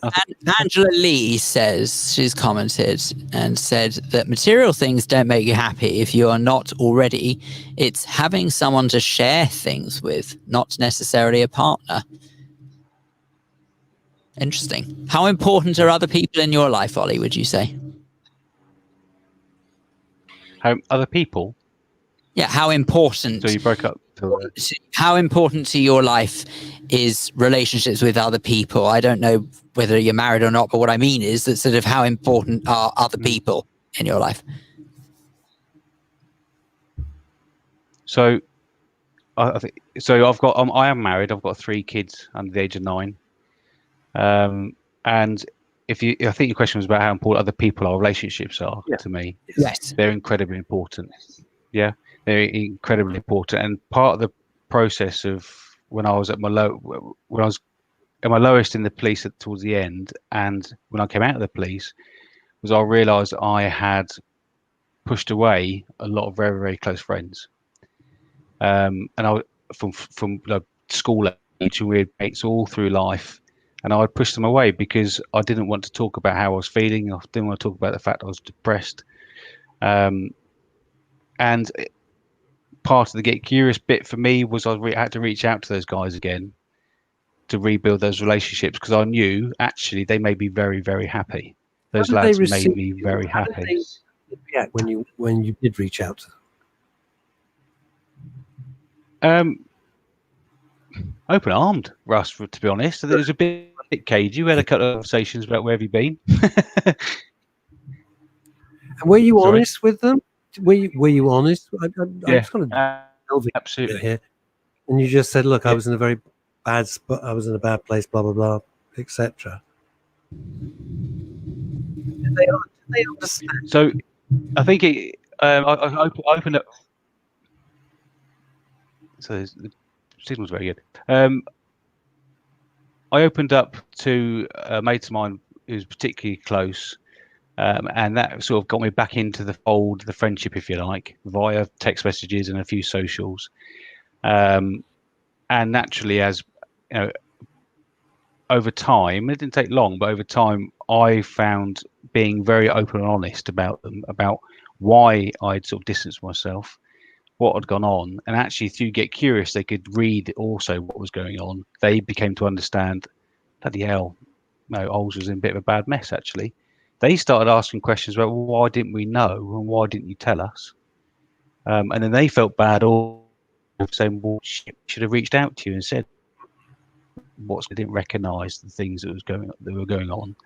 It's a I think what's happened now is absolutely, and what's happened now is we're incredibly close, 4 of us particularly, and we're very conscious now of those guys just outside of the other friends that we have. If they're not communicating or making contact with us, why is that? Rather than critique them now, I'll say, hang on lads, I was there once, remember?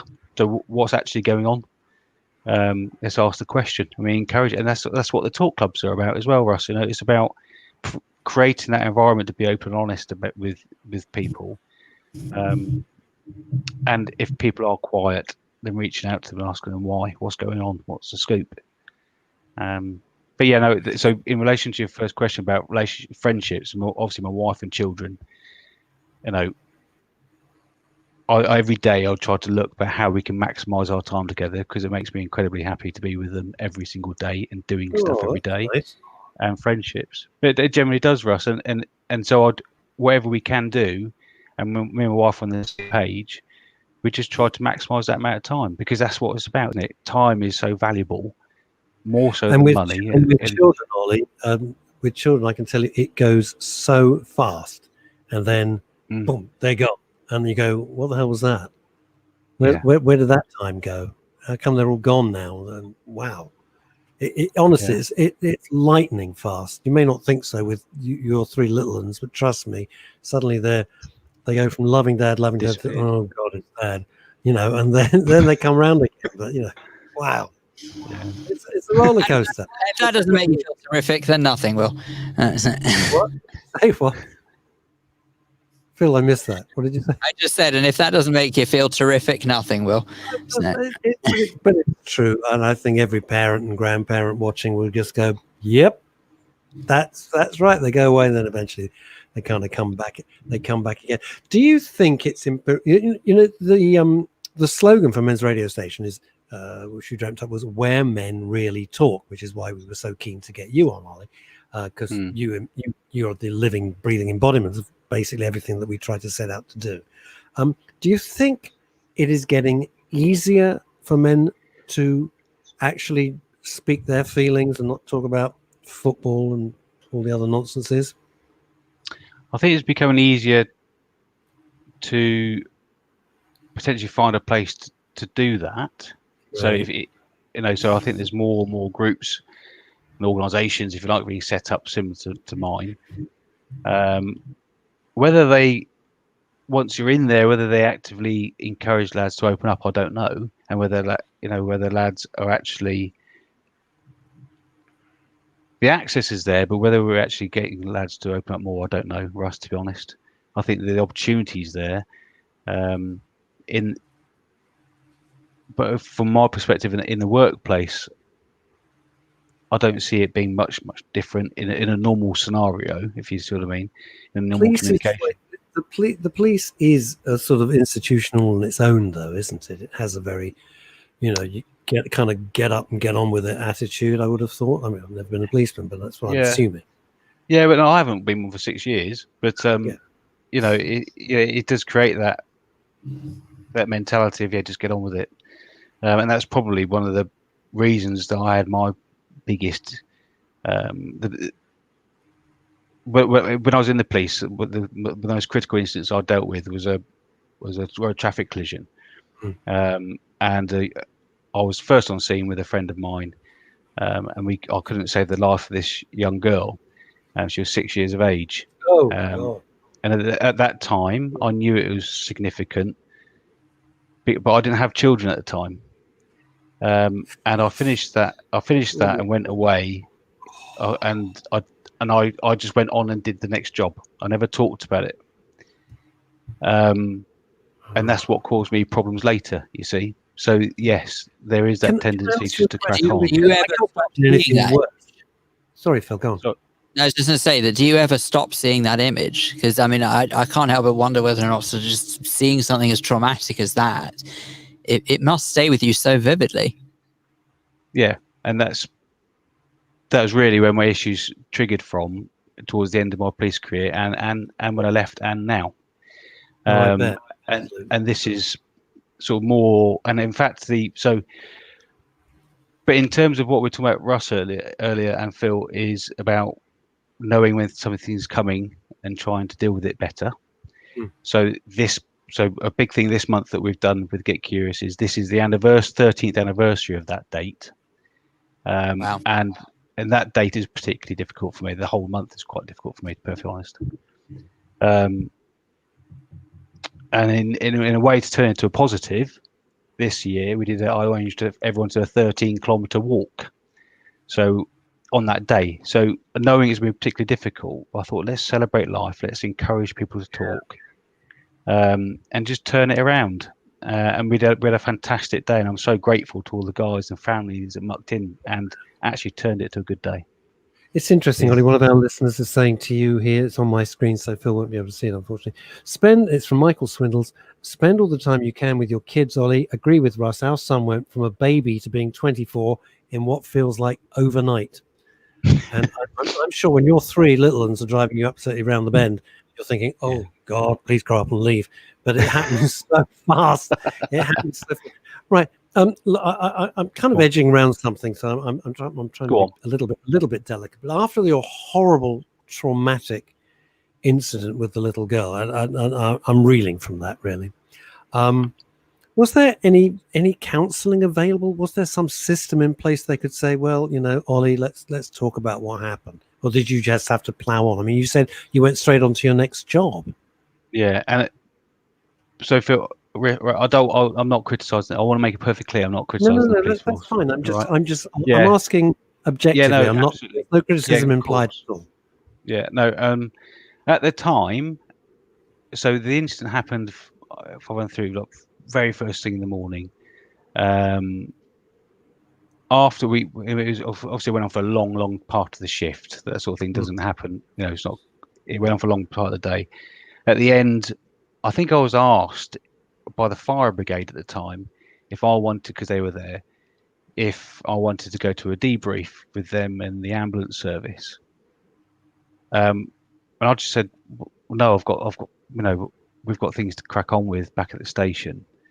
So I did. I can't remember being offered anything to go and to help deal with that scenario. If I did, it wasn't strong enough for me to take it up on action. I left, and actually one of the first things I did was when I finished that shift. So I phoned my mum and dad, I phoned my brother, I phoned my sister, and I just needed to talk, but I didn't talk about the incident, strangely, which is quite odd until years later. And then when it really triggered off then is when I had my children. That's when it really started to come back for me. And that's when I really struggled for a couple of years and then reached out to the GP. And that's what made me thought, well, I can't be alone. I'm not the only man, police or non-police, going through instances like that, which are bottling up and not talking about things. Now, a listener's got a very interesting point, and then I want to come back to it. It's Michael Swindles again. My other half's dad was in the army and then the police force. Some things he described in a matter-of-fact way, others would find horrific. And I would just add to that I had friends who were road traffic cops, both motorcycle and car, and an armed response unit as well. And they would talk to me about some of the stuff that had happened to them, the things they saw. And I remember once I actually thought I was going to physically vomit. And they described it in such a way that you could be describing anything, like a trip to Tesco. I'm not going to even go what it was about. It was horrendous and beyond graphic. I was in such shock, and I thought, it was like they'd been desensitized. I was really that was the effect they wanted to have on me. I mean, they were doing it for effect. I get that because we were mucking about a bit, but wow, I thought, how could you deal with that day after day? I really don't understand how you can. No, and it's right, and it becomes the norm. And for example, one of the guys in the club was telling me the other day that they're on a tutor unit, and obviously they see tutor units. They have they train the new constables. Yeah. So, and I remember it very, very well. You have a window in the tutor unit where you have to go out and go through particular parts of the job and tick the box to say, yes, I've done it. And your sergeant says, yes, you're skilled at that to do it by yourself. And one of those things is to go out and to, road traffic collisions, or it's to go out to domestic violence incidents, or it's go out and help with dead bodies, for example. One of the guys, and it becomes, you go and you're a normal person. Yes. And then you enter that environment where you need to tick off the box 3 times to say you've done it within a couple of months, and then you're okay. Well, no. No.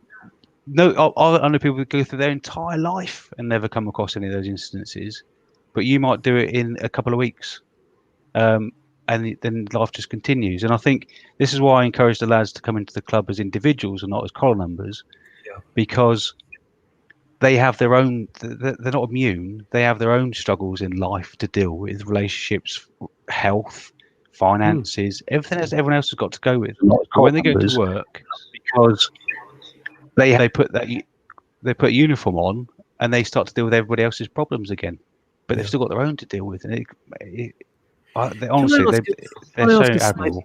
Can I ask us? They are admirable. Can I ask a slightly difficult question? And I don't know the answer to it, so there's no subtext to my question. It's genuine. You know, when you go into the army, they break you down and then build you up again, quite simply, so that if an order's given in a time of conflict, an order's given, it's carried out. You don't sit there going, well, I don't know if I really want to, I mean, you just do it. You're on automatic pilot. And I wonder if you in your former life and your colleagues now went in like Phil and I would be nervous wrecks, if you were not in some way desensitized, if you weren't made to think it was the normal, if a police force or an army could actually, operate. Yeah. I don't know the answer. Probably not, Russ, to be honest, because it would all become too much, wouldn't it? If I may throw in my 2 pennies worth to this, because actually desensitizing, I think, is a bit of a misnomer.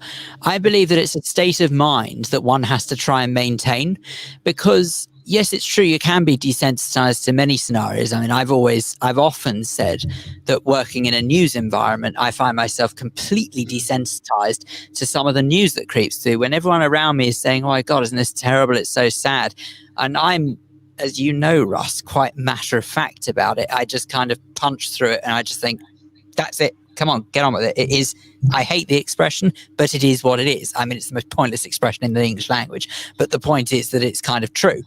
And therefore, I feel that if I let my guard down, I actually could let it get to me. I don't think I'm desensitized, period. I think I behave in a desensitized way. Is there anything in that, Ollie? I mean, I don't know whether or not it's me. Yeah, I think you are right, because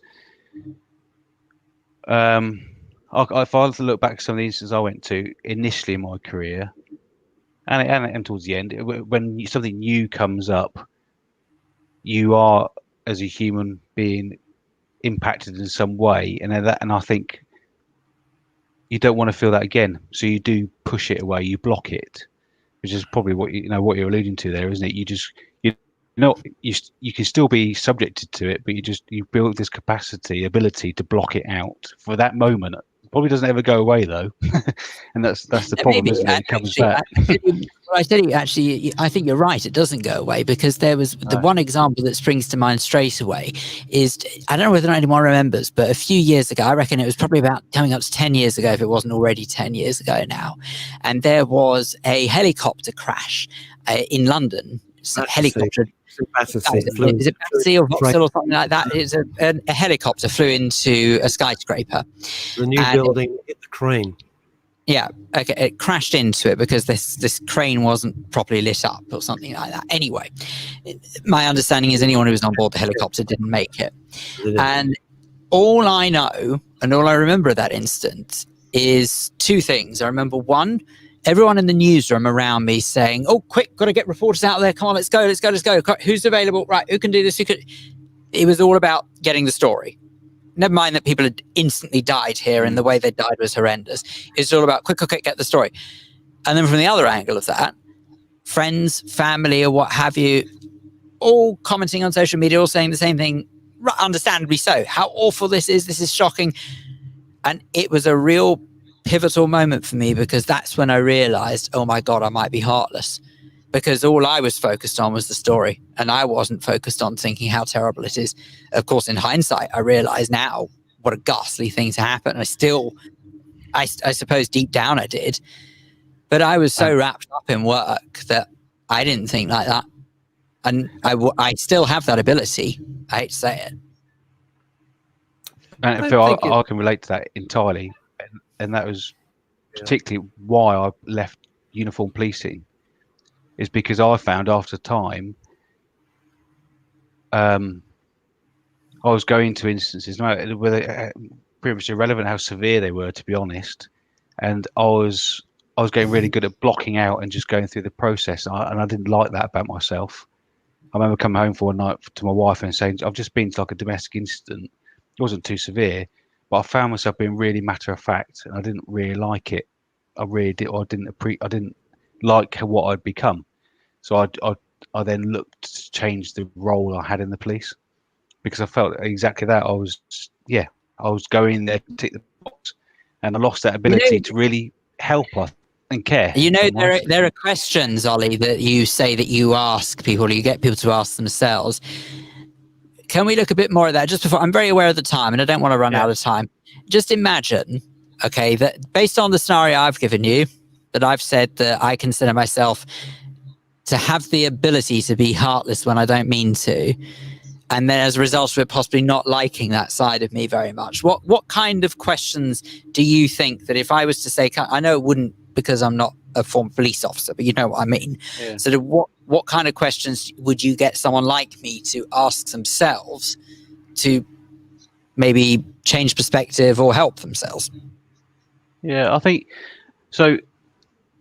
I think it has to be in the moment. You have to be alert to it at the time. And I think you need to, it's about understanding what you feel. That's the important bit. It's about what do you feel, and understanding what has put you in that place, and understand the behaviors that you've responded with, if that makes sense, and understanding those behaviors and think, well, what other behaviors options do I have? How else could I respond to that, which will ultimately make me happier with my choice? Does that make sense? So that always comes back to the 5WH for me. It's about what's just happened. What was my response? Am I happy with my response? How else could I respond that would make me feel better about that? Michael Stickles is saying, but the story lacks depth when it 100% does who, what, where, and when. The real story is in the why. That's what one of our listeners says. Why did it happen? Interesting thought.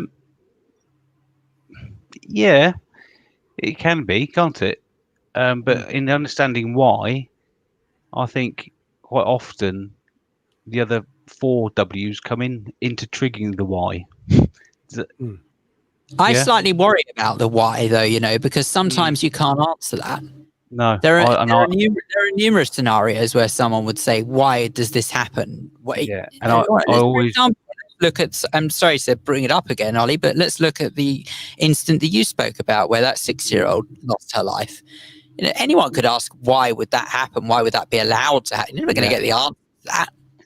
And no, and why would I feel upset about that? Well, it's quite obvious why, isn't it? Cool. But how does it upset me is a different question. What is it about it that upsets me is a different question than why does it upset me. The reason what upsets me about it is the fact I couldn't save her life. I felt guilty that I couldn't save her life. Why it upsets me is because she died. It's a different question. I think the why can be really easy to ask. Whereas if you try to reframe it around the other questions, you get a bit more of a depth response and answer. And it makes you think a little bit harder. A question many people be wondering, and it goes right back to the beginning of our conversation, and it's not trivial as it sounds, right? You said you put on a huge amount of weight when you were very fed up and before you left the police. You look as fit as a butcher's dog right now. How did you do it? So people want to know. Trust me, they want to know. So I looked. Originally I needed to understand what I enjoyed, and I always enjoyed playing rugby. But I couldn't get it back into it. I didn't want to get back into playing rugby as much as such as a team. But I knew I enjoyed that kind of physical activity. So I joined CrossFit, which is a sport which is aerobic. It's you're using weights. It's similar to a team environment. And the next question for me was when I've got 3 young kids and a wife and a full-time job, and I also do get curious as well. How am I going to get that into my day? So I got curious about what my week looked like, what my day looked like, what I could afford to take out of my day that was probably not actually that important, to put something into my day that was important, and that was fitness. So I just started rescheduling my working day, rescheduling my time outside of work, and we made it work. And do you know what? It was the best thing I did, because I physically feel a lot fitter. But then my wife started saying, "Well, I want to come along too," so she comes along. And then because we're both going, the 3 kids come along. So they sit and watch, and they join in, and now they get involved. And it just, I think everything happens for a reason. But I agree with that completely. That, and I think me finding Get Curious, me finding, the opportunity to create time for myself meant that I got to the gym. I feel better. I feel healthier. I've now created that. I now create more time for us as a family to be doing something that I love doing. As a result of that, I've also got another friendship network, and we all enjoy doing the same thing. I think it's just everything happens for a reason. I always think, sometimes you go for a job, you don't get it. The next job I've got has always been better than the one I didn't get. Yeah, always. So I'm a big believer in that.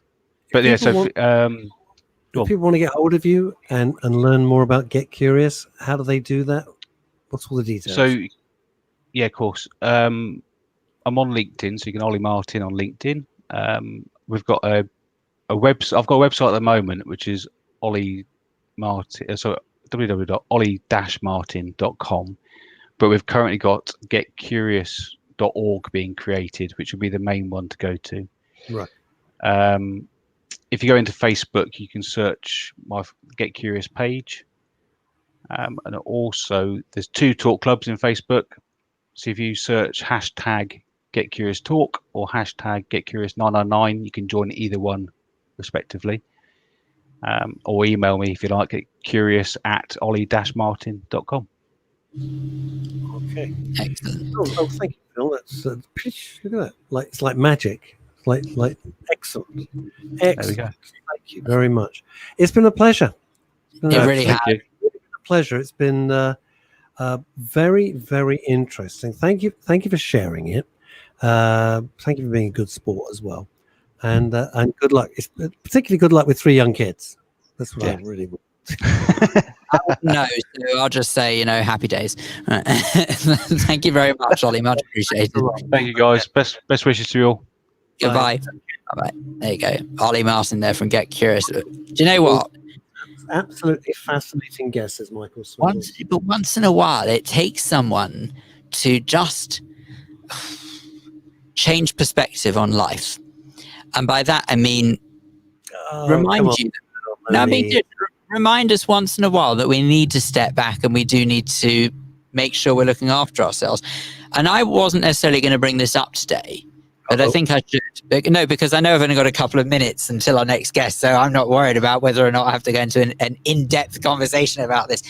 But I feel as if, and I don't know whether or not I've ever felt this before, but I feel like there's a slimmest possible chance that the cracks are starting to show, is the only way I can put it. Because I don't know whether or not it's your trousers, isn't it? Yeah, I don't know whether or not it's tired. It may well be the overeating I've done during lockdown. I don't know whether or not it's tiredness. I can't explain it, but all I know is that I feel like there are warning signs. This is going to sound so hippy-dippy, and I hate it. No, don't. Why are you holding back, for God's sake?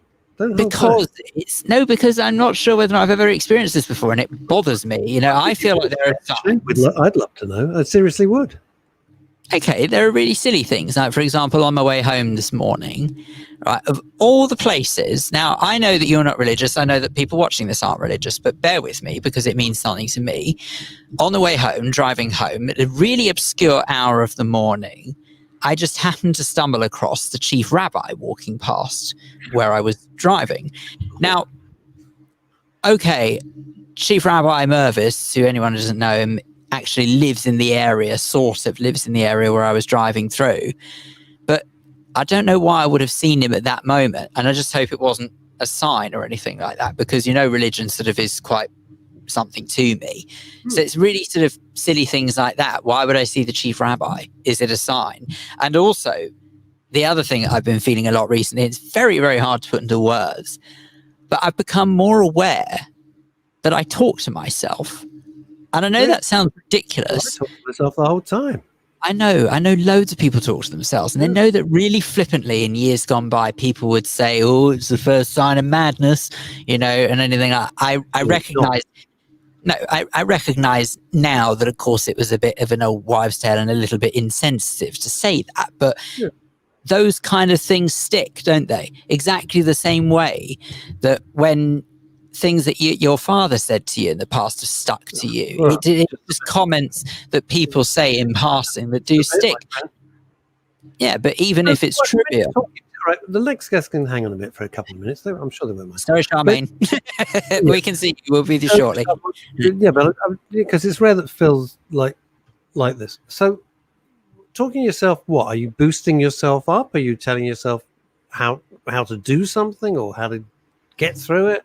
I yell at myself and talk to myself the whole time. I find the one thing that I do talk to myself a lot about, because I think it's a release. I know why I do this. Okay, that's the important thing, is I know why I do this.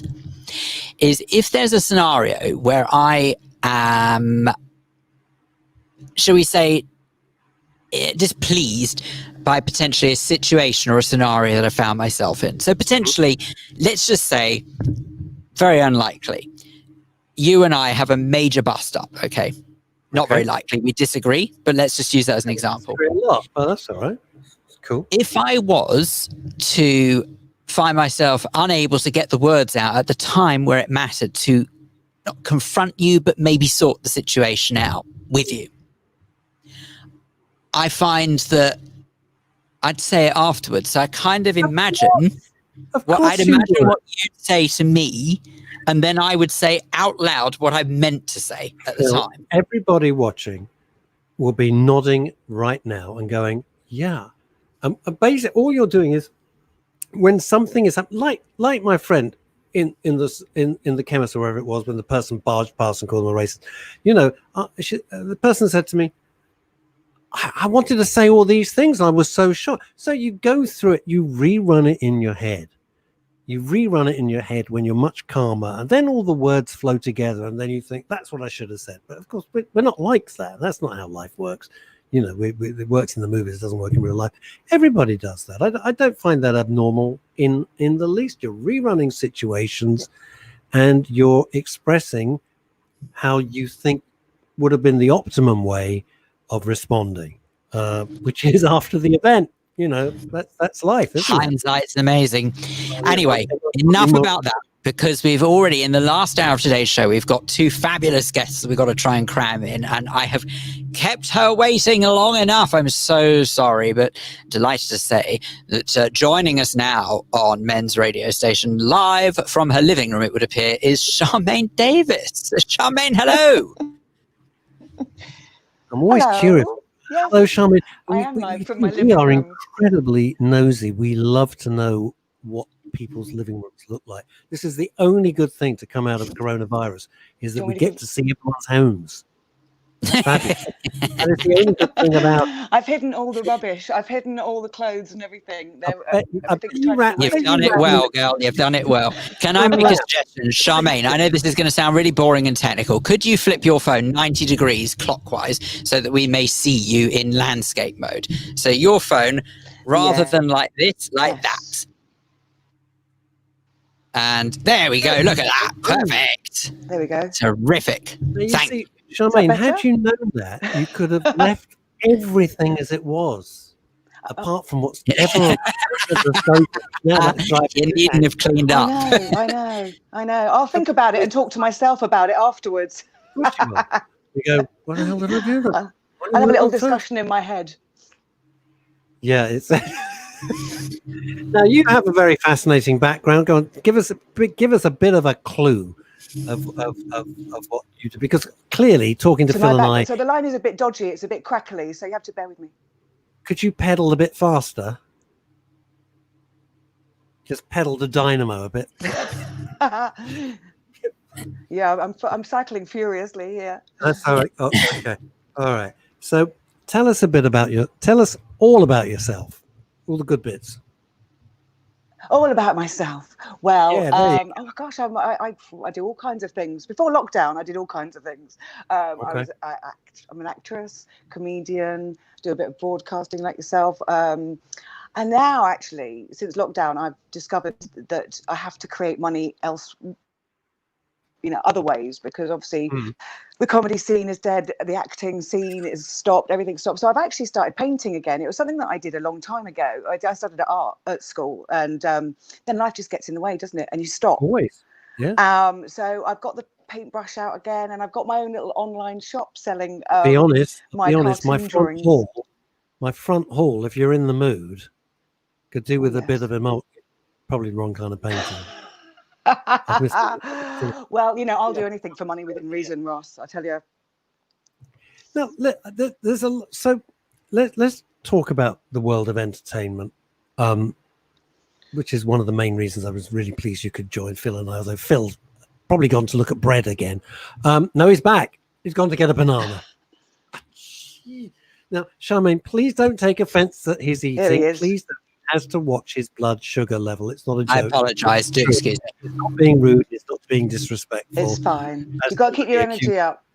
No, somebody accused him of, and I tried to explain he has to tell you, They weren't. Let's talk about I am being punished, though, because this is arguably the most revolting banana I've ever had. It's completely and utterly not ripe, but there you go.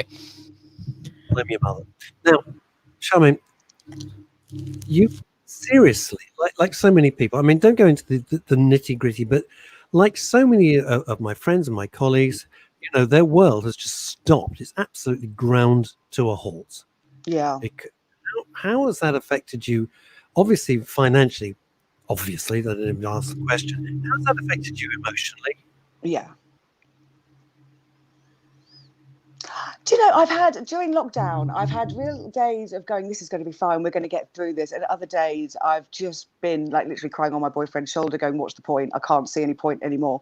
I just don't know why I even get out of bed. I have got no purpose in life. Life doesn't seem to have a purpose.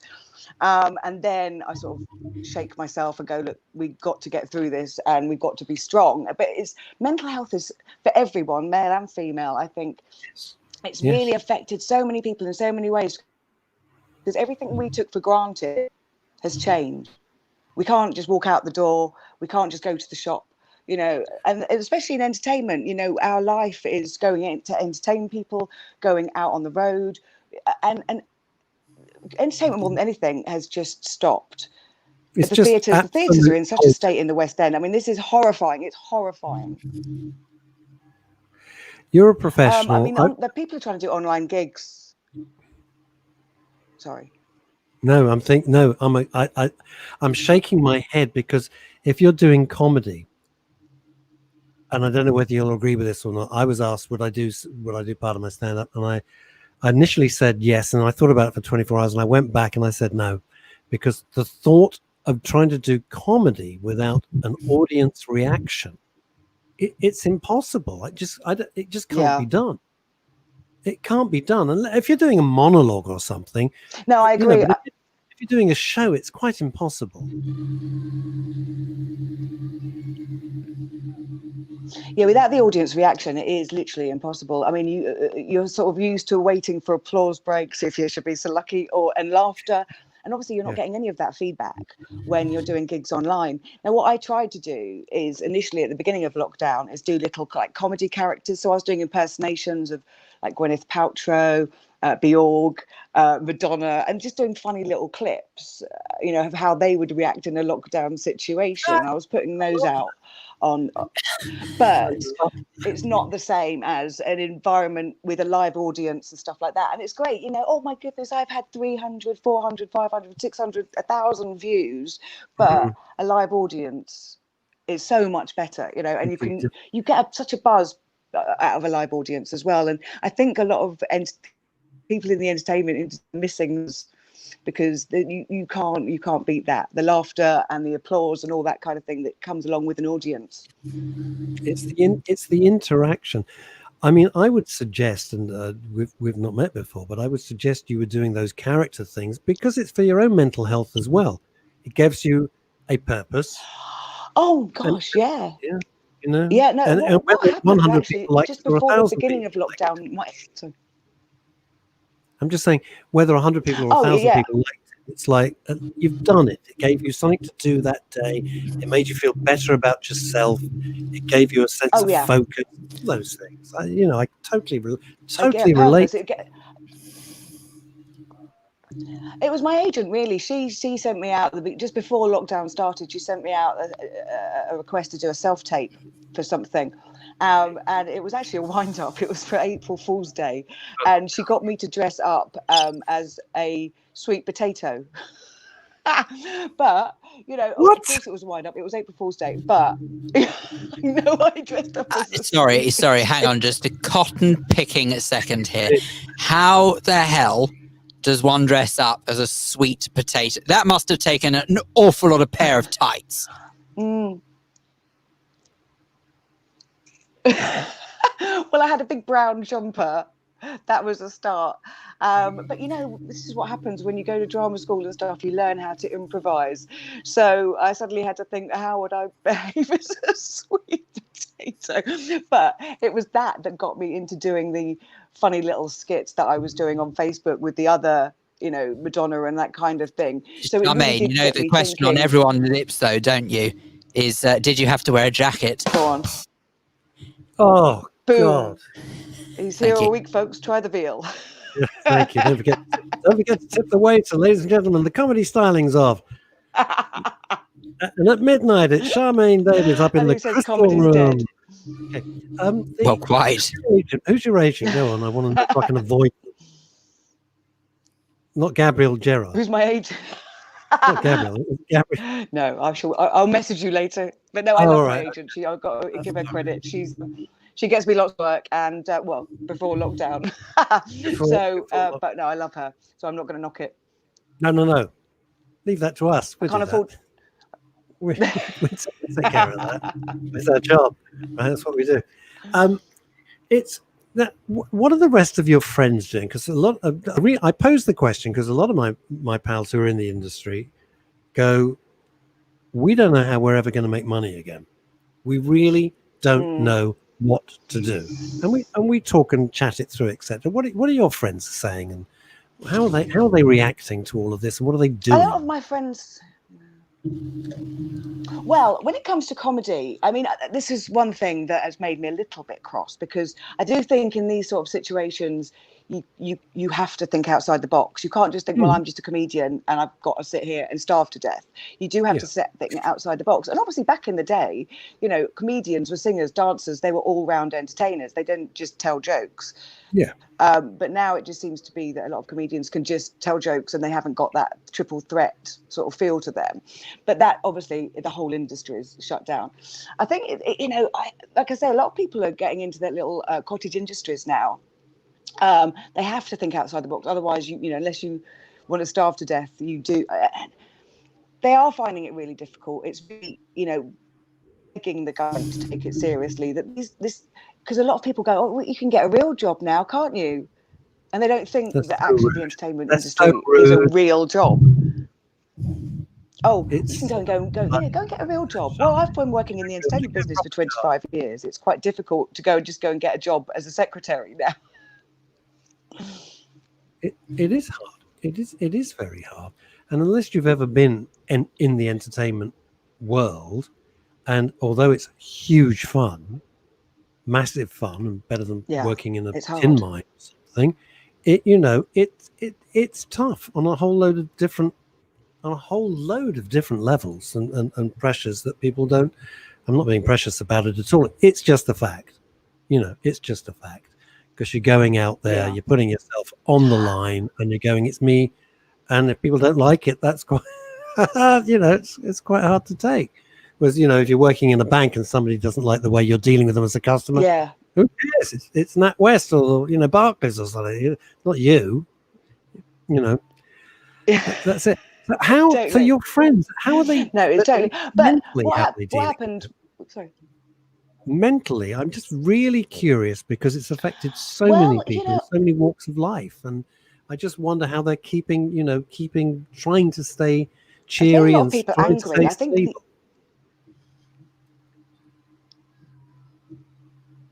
I think the anger is affecting a lot.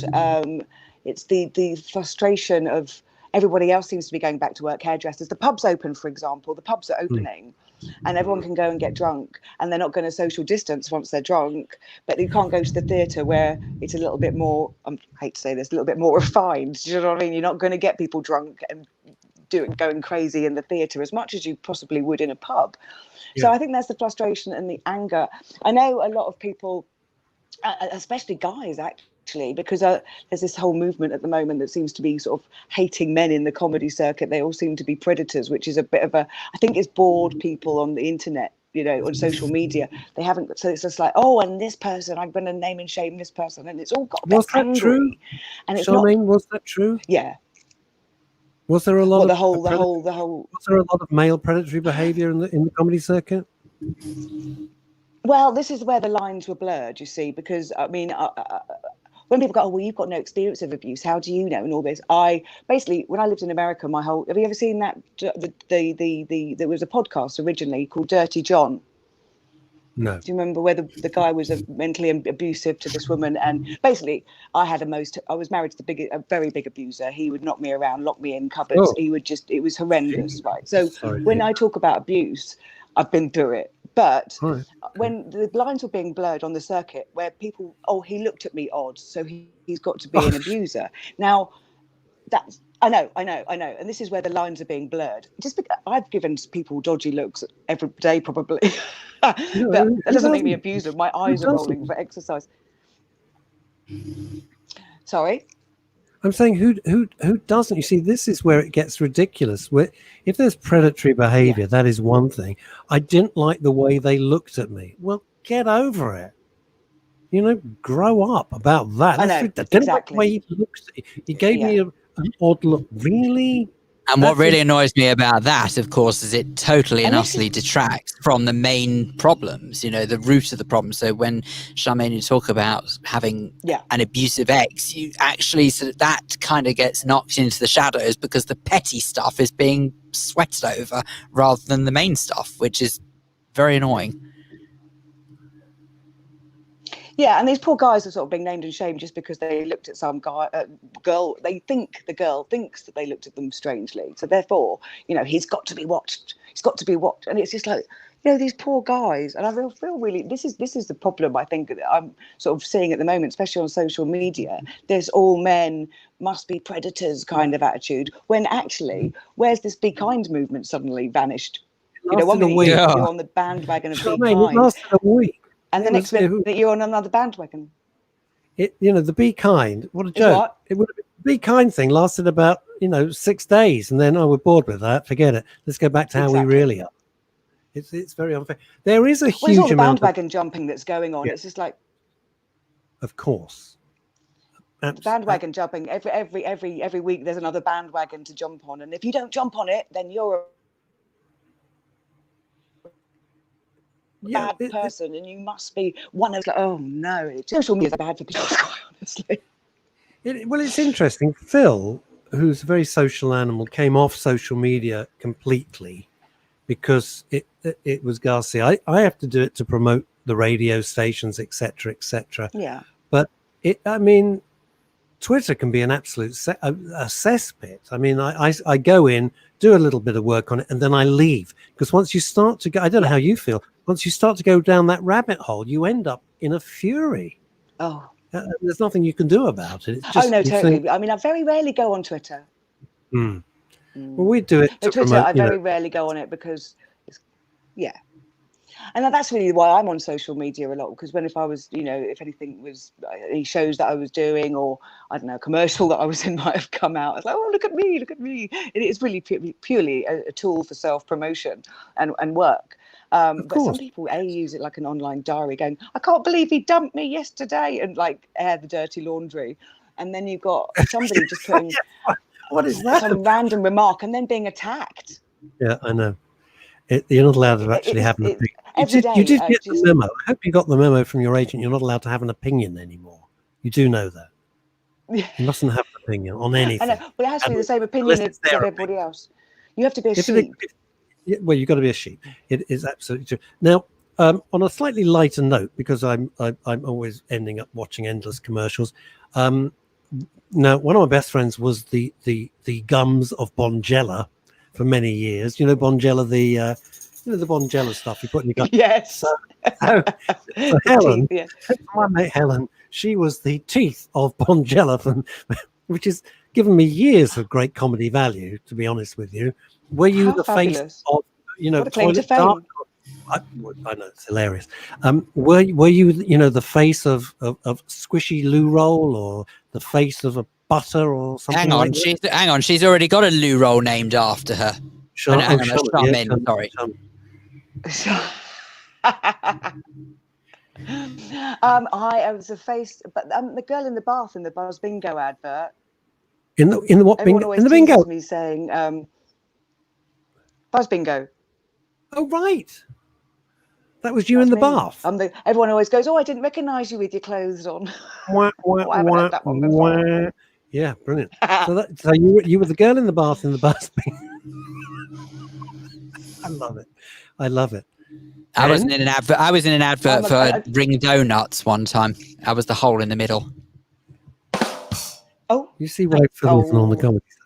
You should be a comedian. Yeah, I probably shouldn't. I'm under the impression. Well, I'm under the impression that one, you're supposed to make people laugh, and two, you're probably supposed to do something to encourage the audience to stay, not scare them off. So, what else? Go on. You should see some of the people on the circuit. They generally scare them off. I never understand that level of aggression in comedians. It switches me right off. I'm not interested. Oh yeah. That I don't know if you go on comedians forums. Well, for comedians forums, you always got a lot of sort of attacking people on comedians forums. If people ask for help, like, "Oh, how do I get into doing stand up?" "Oh, don't, you're rubbish anyway," and all this. But then you go onto an actors forum. "How do I get into acting?" "Oh, you need to get into Spotlight, and you need to," and it's all very much more refined. It's very interesting. It's very interesting, that, isn't it? Although I had a terrible experience, and I still speak to the owner of the Jongleurs a lot, and Maria Kempinska, and I was persuaded for TV to do a long time to do stand-up, and I died on my ass, and it took me forever. I never went back to stand-up for 25 years after that. It was absolutely hideous experience. It was very aggressive and a very unpleasant atmosphere backstage. But when I did the Edinburgh Fringe last year, everyone was lovely. They could not have been nicer. I was very surprised. I expected it to be horrible, and it was lovely. I really enjoyed that. Edinburgh seems to be a bit more camaraderie. I do see that. They were charming. Do you know what? Everyone was helpful. Everybody was charming. I made some really, really great friends, people I'd never met before, and they were really nice. And I don't know what your experience is, Charmaine, but I was amazed. There were some really big names I was kindly introduced to them, and they said, "Oh, I don't suppose you'd like to come as a guest to my show?" And I'm going, they're asking me, and they were like so pleased. I said, I'd love to. And they go, oh, they looked really genuinely pleased, and I was thrilled to be there. And I was really surprised, because it's not always like that. You and I both know it can be a bit off. Oh no, absolutely not. I mean, I have met some lovely people though. I mean, I met my boyfriend on the circuit. He's a nice man on the circuit, but I've met some lovely people. Don't get me wrong, they're not all crazy, but some support you, and I have met and made some good friends from doing stand up. And like I say, I've met my boyfriend. We've been together 4.5 years, so he must be doing something right. You still make each other laugh. Do what? Sorry. You still make each other laugh. Oh, all the time. Yeah. That's one of the good things about him. Every day we laugh. Except it's out of nerves these days, right? Why would you want to be with somebody that makes you laugh? It will. Having yeah. And And we've been really good because we didn't actually live together before lockdown. So he came and stayed with me. So I think for the last 3 or 4 months or whatever, we've actually spent more time than ever together. And we're both still alive. So that's good, isn't it? Hang on a minute, Charmaine. You're saying that, but we only have your word for that. Perhaps part of clearing around. There he is, walking past. There he is. Oh, no, there he is. Hey. All right, that's just as that. He's not under the patio just yet. Because I was just young. That was good timing. That was really good timing. Name check. What's your boyfriend's name? Can we say hello? Carlin. He's not on the missing list yet. All right. He's a very good comedian. Check him out. He's just done his own DVD. So has he? Yeah, we've been quite creative. He's got into his art as well. So yeah, he's been keeping my sanity. I've been keeping his sanity. We've been really supportive with each other because we both had days where we've just been like, oh God, we're never going to get out of this. And we're stuck together forever. He's just walked out as I said that. Well, all these good things come to an end, Dad. Your boyfriend's smacking his head against the wall. That's why you can just hear him go, God, no, not forever. Stop talking about me. I've got to leave the house. Gotta give.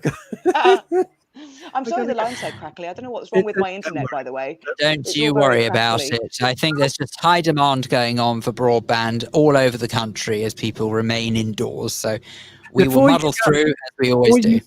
I've got to ask this. What would I don't want to put you on. If you don't want to do it, don't do it. Be quiet. It's fine. What would Gwyneth Paltrow be doing? What would she be saying? Do you think in lockdown?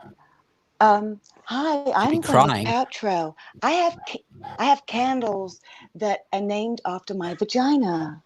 Would you like some smell of my vagina?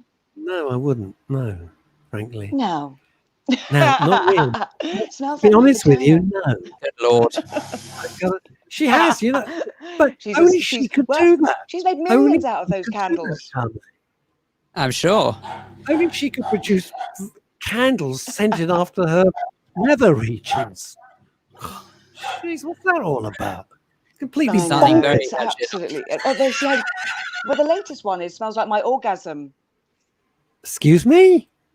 What, in the back of a minicab? I don't know. That's good. Candle. Oh, it smells like a minicab with a hint of kebab. One can only begin to imagine the scent of that. Do you know? Anyway, this is a bit of gossip. A bit of gossip. No. Elton John apparently brought tons of those candles. That was in the news. I don't take it from me. Elton John brought a lot of those candles from Gwyneth Paltrow. I mean, maybe it was something. I don't know. Maybe he was remaking "Candle in the Wind" or something. Vaginas in the Wind. That was his big hit. Nice. See, you should be a comedian. That was very fast. You know what? I wonder if that'll ever happen again. It would be nice. I used to enjoy it, but anyway, I love doing it. As much as this conversation has descended into a cesspit that is both what we love doing here on Men's Radio Station and absolutely is the ethos of the station, might I suggest that before we run out of time, if anyone wants more information on you, Charmaine, where do they go? I just got you Charmaine, didn't I? Charmaine, where do they go? I've always got toilet roll on the brain. Where do they go? What do they do? They can find me on Facebook, Charmaine Davies, IES, or Instagram, Charmaine_D, or just, I'm sure you can find my address and follow me. I'll be leaving in about 20 minutes. Excellent. Thank you so much. Because if anyone was wondering, we do have to look at all industries and all walks of life as to how people can be affected by the outbreak of COVID-19. And do you know what? Arguably, the entertainment industry is probably the worst hit out of everyone. So the fact that you're still smiling and still laughing says a lot about your strength of character. Thank you very much, Charmaine. Really appreciate it. Tears of a clown. Precisely. Take care. Do you know what? It worked for Smokey. Bye-bye. There we go. Charmaine Davis there. Very good. Very nice person. I liked her a lot. Very nice person. Well, we're about to go from one nice person to another nice person. But just before we do, earlier on, I was talking about how I fear the cracks are starting to show with some things that are going on. But anyway, Let's have a look and see. There was some comments here. Paul Andrews says, Phil, believing things happen for a reason and talking to yourself is just a sign of getting older. And I don't mean that in a nasty way. Okay, that's fine. And then Kimmy Lashmar says, stopping the thoughts that cause you grief, being able to say, I've relieved this, is enough for now, is a skill. Oh, I see. So, I see. So, in other words, almost like it's a skill to be able to let it go, as it were. Yeah, absolutely. I think so many of us, and I'm putting myself right in the mix, so many of us can talk ourselves quite on our own into a really bad place. No, absolutely. Often based on nothing. Often based on pure fantasy or reliving the past. Look, the past is been and gone. There's nothing you can't undo it. You can't undo it. So, beating yourself up about it, it's pointless. It's absolutely pointless. I don't mean don't have a conscience, but it's just pointless. And I think many of us talk ourselves into that situation a lot.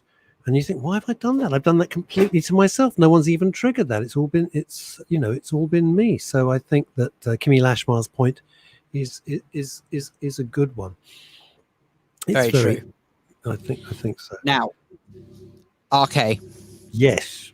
Have to glamorize the last half hour of this show in traditional fashion on a Friday. I'm delighted to say traditional fashion. You got a hat. Because joining us now, as she makes her way out of the digital green room, and she's even joined us in our nice shiny new digital studio. Yes, it's the one and only marvelous Chantel Rickards. Ah, there we are. Chantel, hi, guys. Good afternoon. Hello, how are you?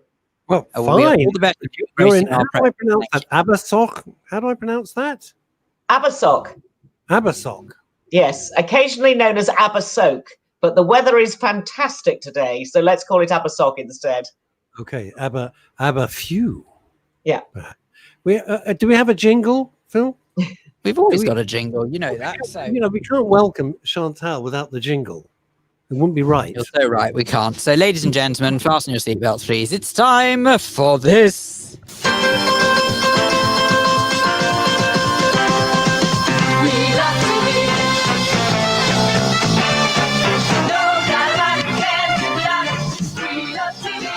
Ah, yes, it's time to talk television with the lovely Chantel Rickards.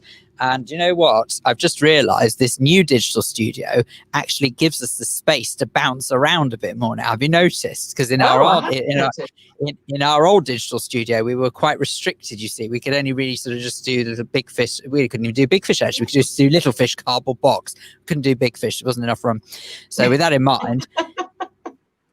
Russ, you're looking at me as if, I have no idea what you mean. We have gone widescreen, it's true, and I don't blame lockdown for that. We're heading to IMAX next. It'll be men's radio station on IMAX. We are revolutionising ourselves. With surround Very sound. exciting.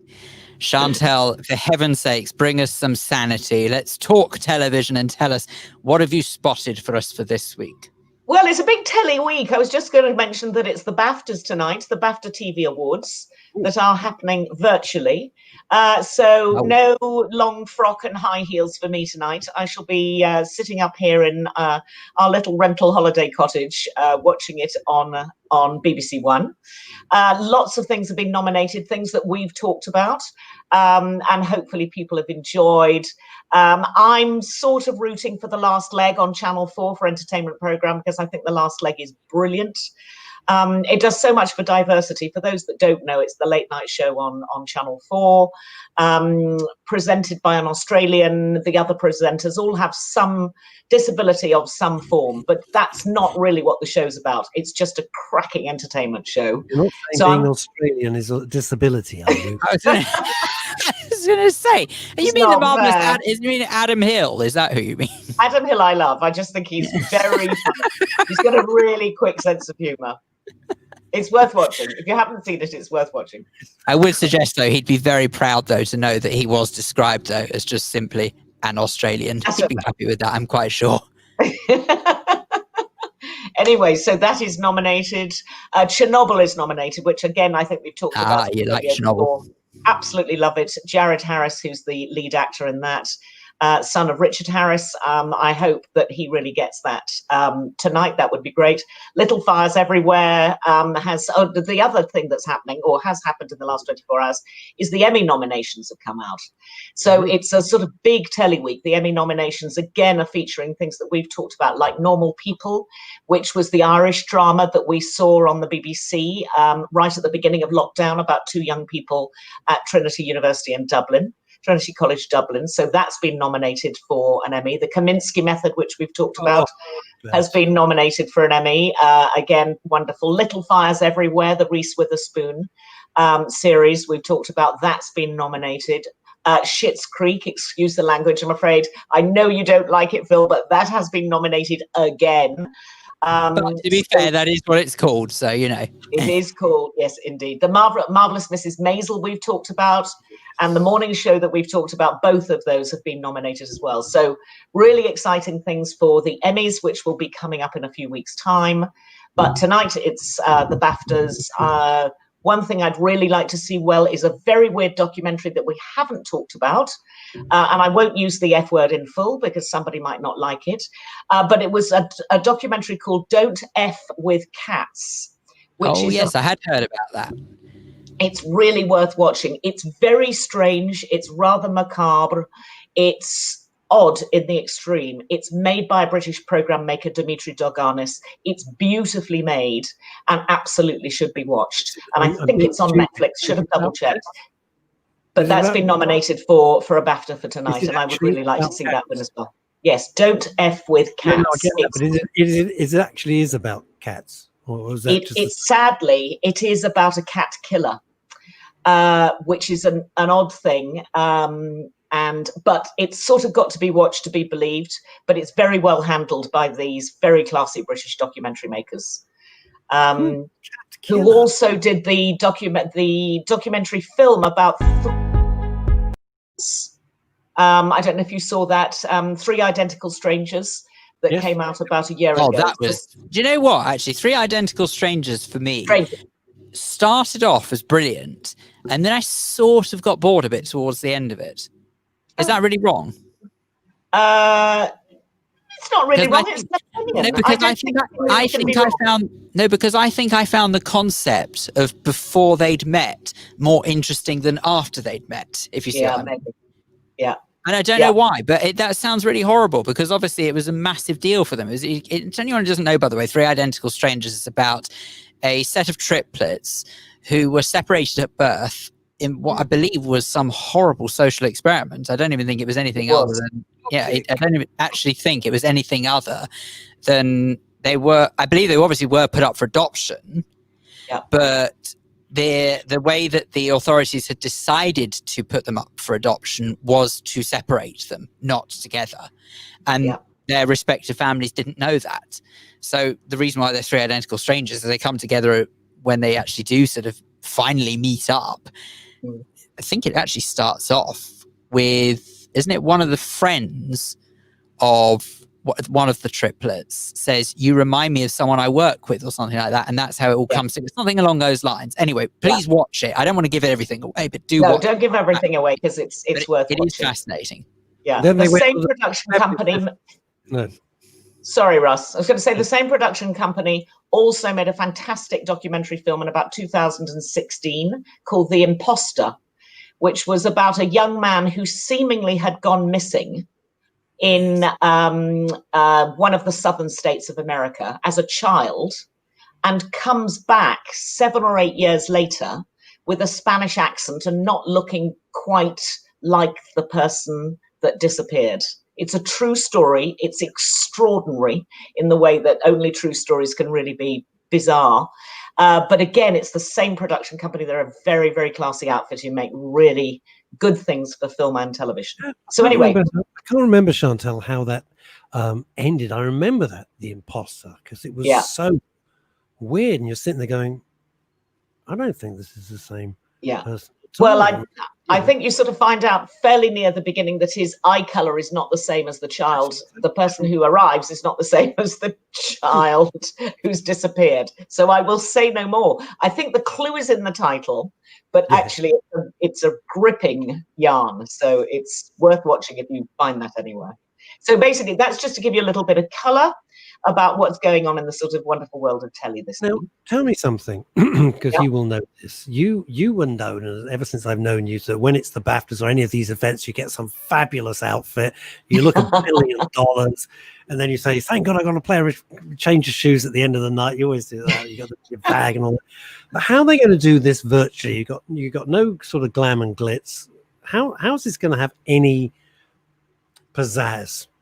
Well, I think it's going to be really difficult. They've got a closed studio that they're using this evening for it. There will be lots of films that they pre-made, a lot of films in celebrities' homes, in the nominees' homes. Those will be played into the show. Richard Ayoade is hosting. It's going to be really difficult to try and build up that excitement and enthusiasm. But I think that BAFTA felt that they still should be awarding these prizes for all the hard work and the recognition that they wanted to give to program makers over the last 12 months. So to do it virtually seemed like the best idea. They've already done one virtually. They did the BAFTA Craft Awards about 3 months ago virtually. And how was that received? Well, I mean, it was, it obviously didn't have the glitz and the glamour and the red carpet. A virtual red carpet is not a red carpet.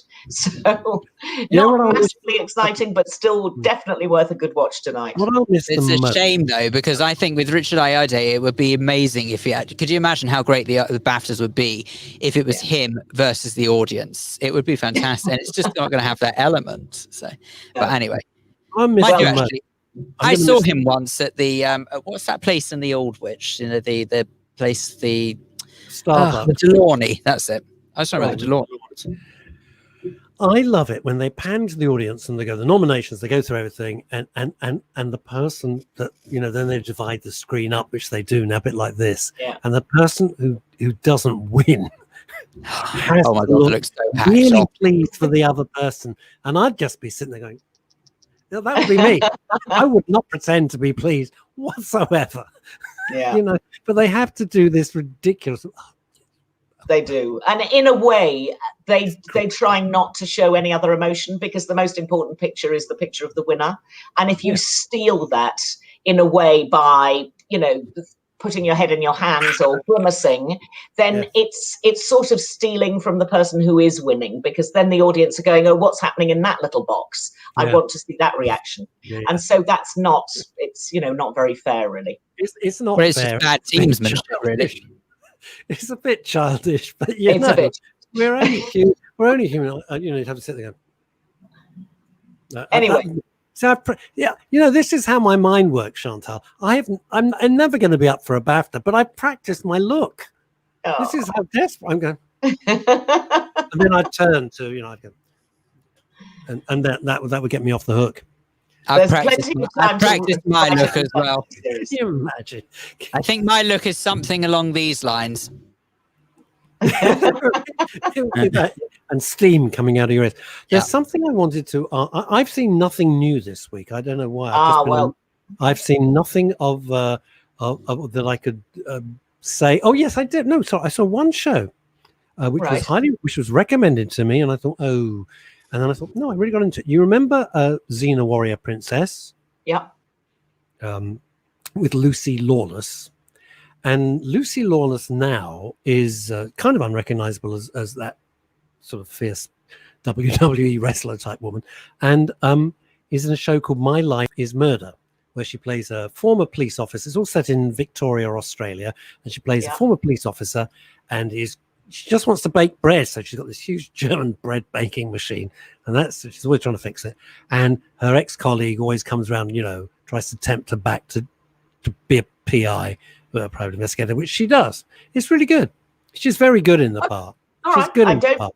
I don't know it, but I have got a little Australian something up my sleeve, which I'll tell you about in about 2 minutes. But before that, there are 2 American dramas, one with heroes who were anti-heroes and one with a sort of true hero. The first one is a TV series that started actually 3 years ago called Goliath.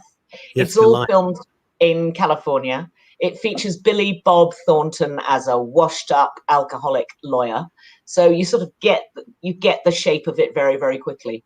But Billy Bob Thornton is an actor who I think is massively underrated. The stories are good.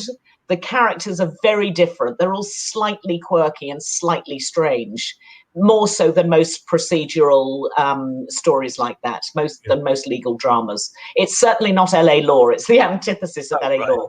But it's really worth watching. And the main story goes throughout each series. So they're just making the 4th and final series, but it's definitely worth catching up on before there is no more. Where was that? Where's it on? It's called Goliath. Goliath. Yeah. And that's on Amazon. Amazon. Okay, that's good. Have you ever seen, the slight aside, do you ever see the radio, and you don't have to see radio interviews these days, hence what we did for Lido. And when Billy Bob Thornton went in, and the DJ, who seemed perfectly nice, it was in America, he was told, don't talk about the band, don't talk about his musical career. You're here only to talk about something or other. And he dares to mention, I was terrified, and I'm watching, and it's like 6,000 miles away, literally. He was a shocker. Wow. It's worth watching. Probably. I mean, I don't know. I've never worked with him, and I've never met him, so I don't know if he's easy to work with or not. So let's just hope that he is. It was a shock. It was terrible. It was so embarrassing. Right, that's number one. Okay, so number one. Number two is a very different kettle of fish, and it's only 4 parts. It's brand new. It's from Australia. It is, do you know The Undateables on Channel 4? Oh, yes. It's like that, but kinder. I think The Undateables... Well, it couldn't be much worse, could it? So. No, indeed. Although the idea of The Undateables, for those that don't know, is a good idea, which is about generally people who are on the spectrum trying to find love, and it's trying to find the right dating partner for people who are a little bit affected by problems in life. Let's put it that way. Whereas actually, love on the spectrum is much more obvious about what it suggests, which is trying to find a match for somebody who is on the spectrum, quite literally. And most of them are Aspergic, obviously clearly high-functioning Aspergic young people looking for love. And actually it dispels all these ideas that Aspergics don't really miss love, that they don't really need partners. And actually that's just not true. They're looking for love like everybody's looking for love. And it's a much, much kinder way of looking at people with a disability. Much kinder way. I mean, I love The Undateables, but this is better, actually. Channel 4 was making it more about, I suppose it was their typical shock factor, wasn't it? Yeah. That's what Channel 4 has always done. Yeah. Exactly the same way that, you know, if you hear the title, The Undateables, and then you see the people who are associated with that program, the natural reaction is, I would like to think what you and I have had, which is, how could they do that? How could they call them that? It's so rude and so offensive, but actually it gets people talking about it, let's be honest. Yeah, it was exploitative, The Undateables, and not kind, not generous, and not as compassionate as this series, which is on Netflix. It's only a 4-part series. It's absolutely worth watching, and they don't resolve each story in each episode. But because it's only 4 parts, you get to the end of the stories, but you also get to know the people over those 4 episodes. So it's beautiful, and it's charming and worth watching, especially if you're interested in sort of mental health disorders, because it's utterly life enhancing at the end of it. Does it go to explain some of the, I'm going to use the word afflictions, but you know what I mean? Does it explain in any way what they're feeling, what their emotions are because of their... It doesn't explain it from a sort of clinical psychology point of view, although there is a clinical psychologist who works with them to say, these are the bits that you need to look out for, and this is how you need to manage the date, and this is, you need to ask questions, not just wait to be asked. But they don't go into the sort of the medicine of it, if you like. Right. But it's incredibly well done and really worth watching. Now, do you remember, you two, last week I mentioned a program that was on Netflix called Below Deck? Yes, and this was and I watched it. Do you absolutely hate me? I'm really sorry for the recommendation. No, the funny thing was that I'm staying with family up here of all different generations, and the minute I started watching Below Deck, all the people that I'm with of your generation, Phil, were going, "Oh, isn't it brilliant? Isn't it wonderful? Isn't it marvelous?" So I think it may be a generational thing. I can see why it's good. I can But see I have to tell why you, you like it. no, but I have to tell you, it descended into something that I didn't think it was, because I said that I thought it was sort of the love child of Airline, which of course was the documentary series about EasyJet back in the day, and The Only Way is Essex. And I now realise as it goes on, it's much more towards The Only Way is Essex, and that's not my thing. So I'm sort of losing the will with it a little bit, but it's okay, but it's very trashy. I mean, It's I very didn't trashy, but it is very popular. I finally just thought I don't want to spend any more time with these slightly grumpy, drunk young people because they're just not people I want to hang out with. So I gave up after about 3 episodes, but I can see I why. don't blame you. Funny. I think I've given up after 5 episodes, and I think I've done quite well. I haven't even started. I've already given up. I'm not interested. But if I may suggest something that's on a similar lines, which is actually far more interesting, and it genuinely is interesting this time because it's less about reality, it's actually more about just personality and story. Do either of you like Jane McDonald? Yes-ish, yeah. I'm not sure how much cruising she's going to be doing soon. But, well, quite, because the Cruising with Jane McDonald is currently sort of all available on My 5 or 5 on demand or whatever they call it these days.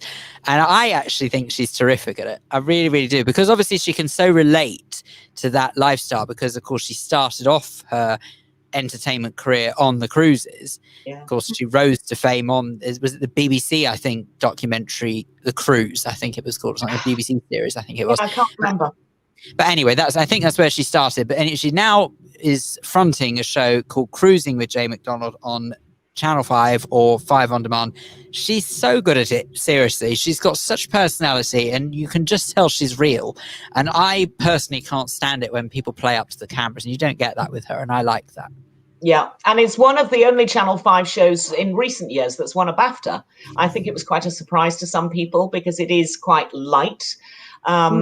But it deserved a BAFTA and got one, I think probably 2 years ago. But yeah, it's very popular television. Speaking of BAFTA, of course, they've closed BAFTA in Piccadilly, the club, to huge renovations. But they picked the greatest time to do it because no one could go in. I mean, talk about just the cards falling in a lucky way. Yeah, I think that was lucky. Anything really? I think the bar or the coffee bar is open. Not will I ever wander past anymore, God forbid. But if you're gonna close for 2 years, this would be the time to do it. Indeed, and for those that don't know, it is a very, very beautiful building on Piccadilly, just along from Fortnum and Mason, and opposite the Royal Society of Arts. Is it the Royal Society of Arts? Gosh, I can't remember. Anyway, my brain's gone. Anyway, it's summer exhibition. Do you mean yes? That? Yes. It's that awful. I don't know what it's called. I don't know if I've ever been there. The BAFTA building is absolutely terrific. If you ever get a chance to find a member and take you in there for a cup of tea or something, do it. It's gorgeous. Russ, for those that don't know, part of the reason for doing up the BAFTA building is that we're going to be opening, or I keep saying we, it's not we anymore, although I am a BAFTA member. We're going to be opening up a part of the building to the public. So BAFTA will be becoming more public facing in that way. And that's what doing up the building has allowed us to do. I just thought it was just give it a splash of paint and a big time styly, but okay, that's an interesting way, and also it'll help revenue. That'll help revenue. It will. Does that run the risk of ruining the air of mystique about it, though? It's a little bit like saying you're going to open up the magic circle to punters. Well, it will be members in one area and the public in another area. The great unwashed in another. Yeah.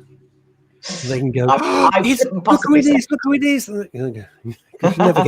You never get that. I'm sure they'll all still be using the same staircase, though, so it'll be exciting for celeb spotters. It's really good because you come with this really sort of Andrew Lloyd Webber type staircase, and then you've got reception. So you're already in a great mood by the time you just come up the stairs because it all feels terribly special. If you're just having a cup of tea and a biscuit, it's like, this is a big deal. I like it a lot there. Now, there was one thing I wanted to ask you, and I know I'm going to cram it into the end of the show. And it's something because I think Phil thought I was making this up. And it's something you told me when we were in LA. And I think Phil honestly just thought it was one of my mad fantasies. And it wasn't. About a word that you cannot. No, I'm not being vulgar. I'm not being vulgar at all. Oh, no, I know. I know what you're going to say. No, I didn't think for a second you're making it up. I just think it's crackers. I'm not trying to cause offense at all, but it's something that is so alien to us here in Britain and clearly not in many parts of the world, which was the word Oriental. Now, if I say the word Oriental, most people just go, Oriental. You got the Mandarin Oriental in the middle of Knightsbridge, right? It's the name of a hotel. Yeah. In LA, it's as bad as the N word. Am I right? It's probably not as bad as the N word, but it is not, it's no longer acceptable to use it in that way. They would regard themselves, or people from the Far East would call themselves Asian Americans or American Asians. They wouldn't use the word Oriental in that way. It's just not done anymore. I didn't realize that until I was picked up on it by an American, and I apologized immediately. And then from that moment on, I used it in a way that was acceptable there. But now, actually, I don't really use it here either. Because I realize there's a sensitivity around it, and that's fair game. But words change all the time, and it is quite difficult to keep up with where the sensitivities lie. That's for sure. And it's staggering. It's so funny you mentioned that, Russ, because the other day when I was in a supermarket, I saw that there was a section and it was labeled Oriental. I thought that would not be allowed in America. It was so funny you bring that up. I just thought that. Mentioned this conversation that you and I had Chantel, and other people go, no, you're making it up. I know she's pulling your leg. I said, no. So I thought when I get the opportunity next, you could see that it's a genuine thing. What word, and a serious question, what word are you supposed to replace it with? Well, you would refer to them as Asians. So if you had a piece of art, the problem came with one of your Through the Keyhole shows, which I've got to rush through, but if you had a piece of art and somebody says, "Oh, that looks Oriental to me," what are you supposed to say and not cause offence? That looks something out of the Far East. It's like a dragon or something. You know what I'm saying? It's a little statue or a little piece of china or something. What are you supposed to say? Aren't you so pleased, Chantel, we get you on to talk about all things television? I'm just curious because it's really interesting that you... I would probably say it's from the Far East now. Okay. All right. Okay. And on that happy note, I'm afraid it's time for us to go Far East, as we say adieu. Chantel Rickards, as ever, it's such a pleasure to have you. Nice seeing you. Enjoy Wales. I will enjoy Wales. It is absolutely blissful in Wales. Keep your fingers crossed the weather stays lovely for you. Take care. Have a good weekend. Bye, Chantel Rickards. Bye-bye. There we go. Oh, look, there we go. I didn't make it up. It's true.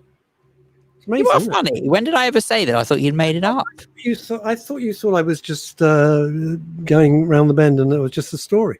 Or I must have misunderstood. It's nothing to do with saying the word Oriental that makes me think that. It's the context of it. And it's a weird thing. Life is so damn... It's just so complicated. I mean, I'm serious. I'm not being flippant. It's just blooming complicated. It's ridiculous. It is ridiculously complicated, but I very much hope that with Russ and I here and all the team at Men's Radio Station, we do something to make it seem a little less complicated. Who knows? Maybe we make it more so. But anyway, thank you to all of our guests today. Ollie Martin was brilliant talking about the Get Curious method. Don't forget to look at his website. And of course, we had Charmaine Davis as well, who was telling us all about how the stresses and the trials and tribulations of being a performer in this really bizarre time. So thank you very much to her. And of course, thank you to the lovely Chantel Rickards. And we must thank you as well for watching. We never really get much time to say thank you because the comments that you come out with, I don't think we're just saying it. You really do make the show, you know. Great. I always think it's your show. It's not my show, Phil's show. It's your show. And you really do dictate the direction to go. And if you've got stuff to say, as I always say, just either phone or just make a comment. And that's, it's really open. We don't shut you out. We really want to bring you in. So it's your program. Kenelm, I very much hoping, is commenting on the discussion we're having about saying the word Oriental in certain parts of the world. And he has said, I hope this is about this as opposed to a description of the show. He says it's stuff and nonsense. So there we go. Well, who only knows? You know, There we have it. it is what it is. It is what it is. The world's most useless and yet pointless expression in the English language. It is what it is. It's my default position. People go, well, what is it? I go, well, it is what it is. And they have go, oh, okay. Yes. That's the end of that. Then exactly as I said to Hips only yesterday, a glass here. Yes, it is what it is. There you go. That's it. That's all we've got time for today. You'll be delighted to hear. But okay. you've lost it. Have a great week. Have a great weekend if such a thing has any meaning. Bye.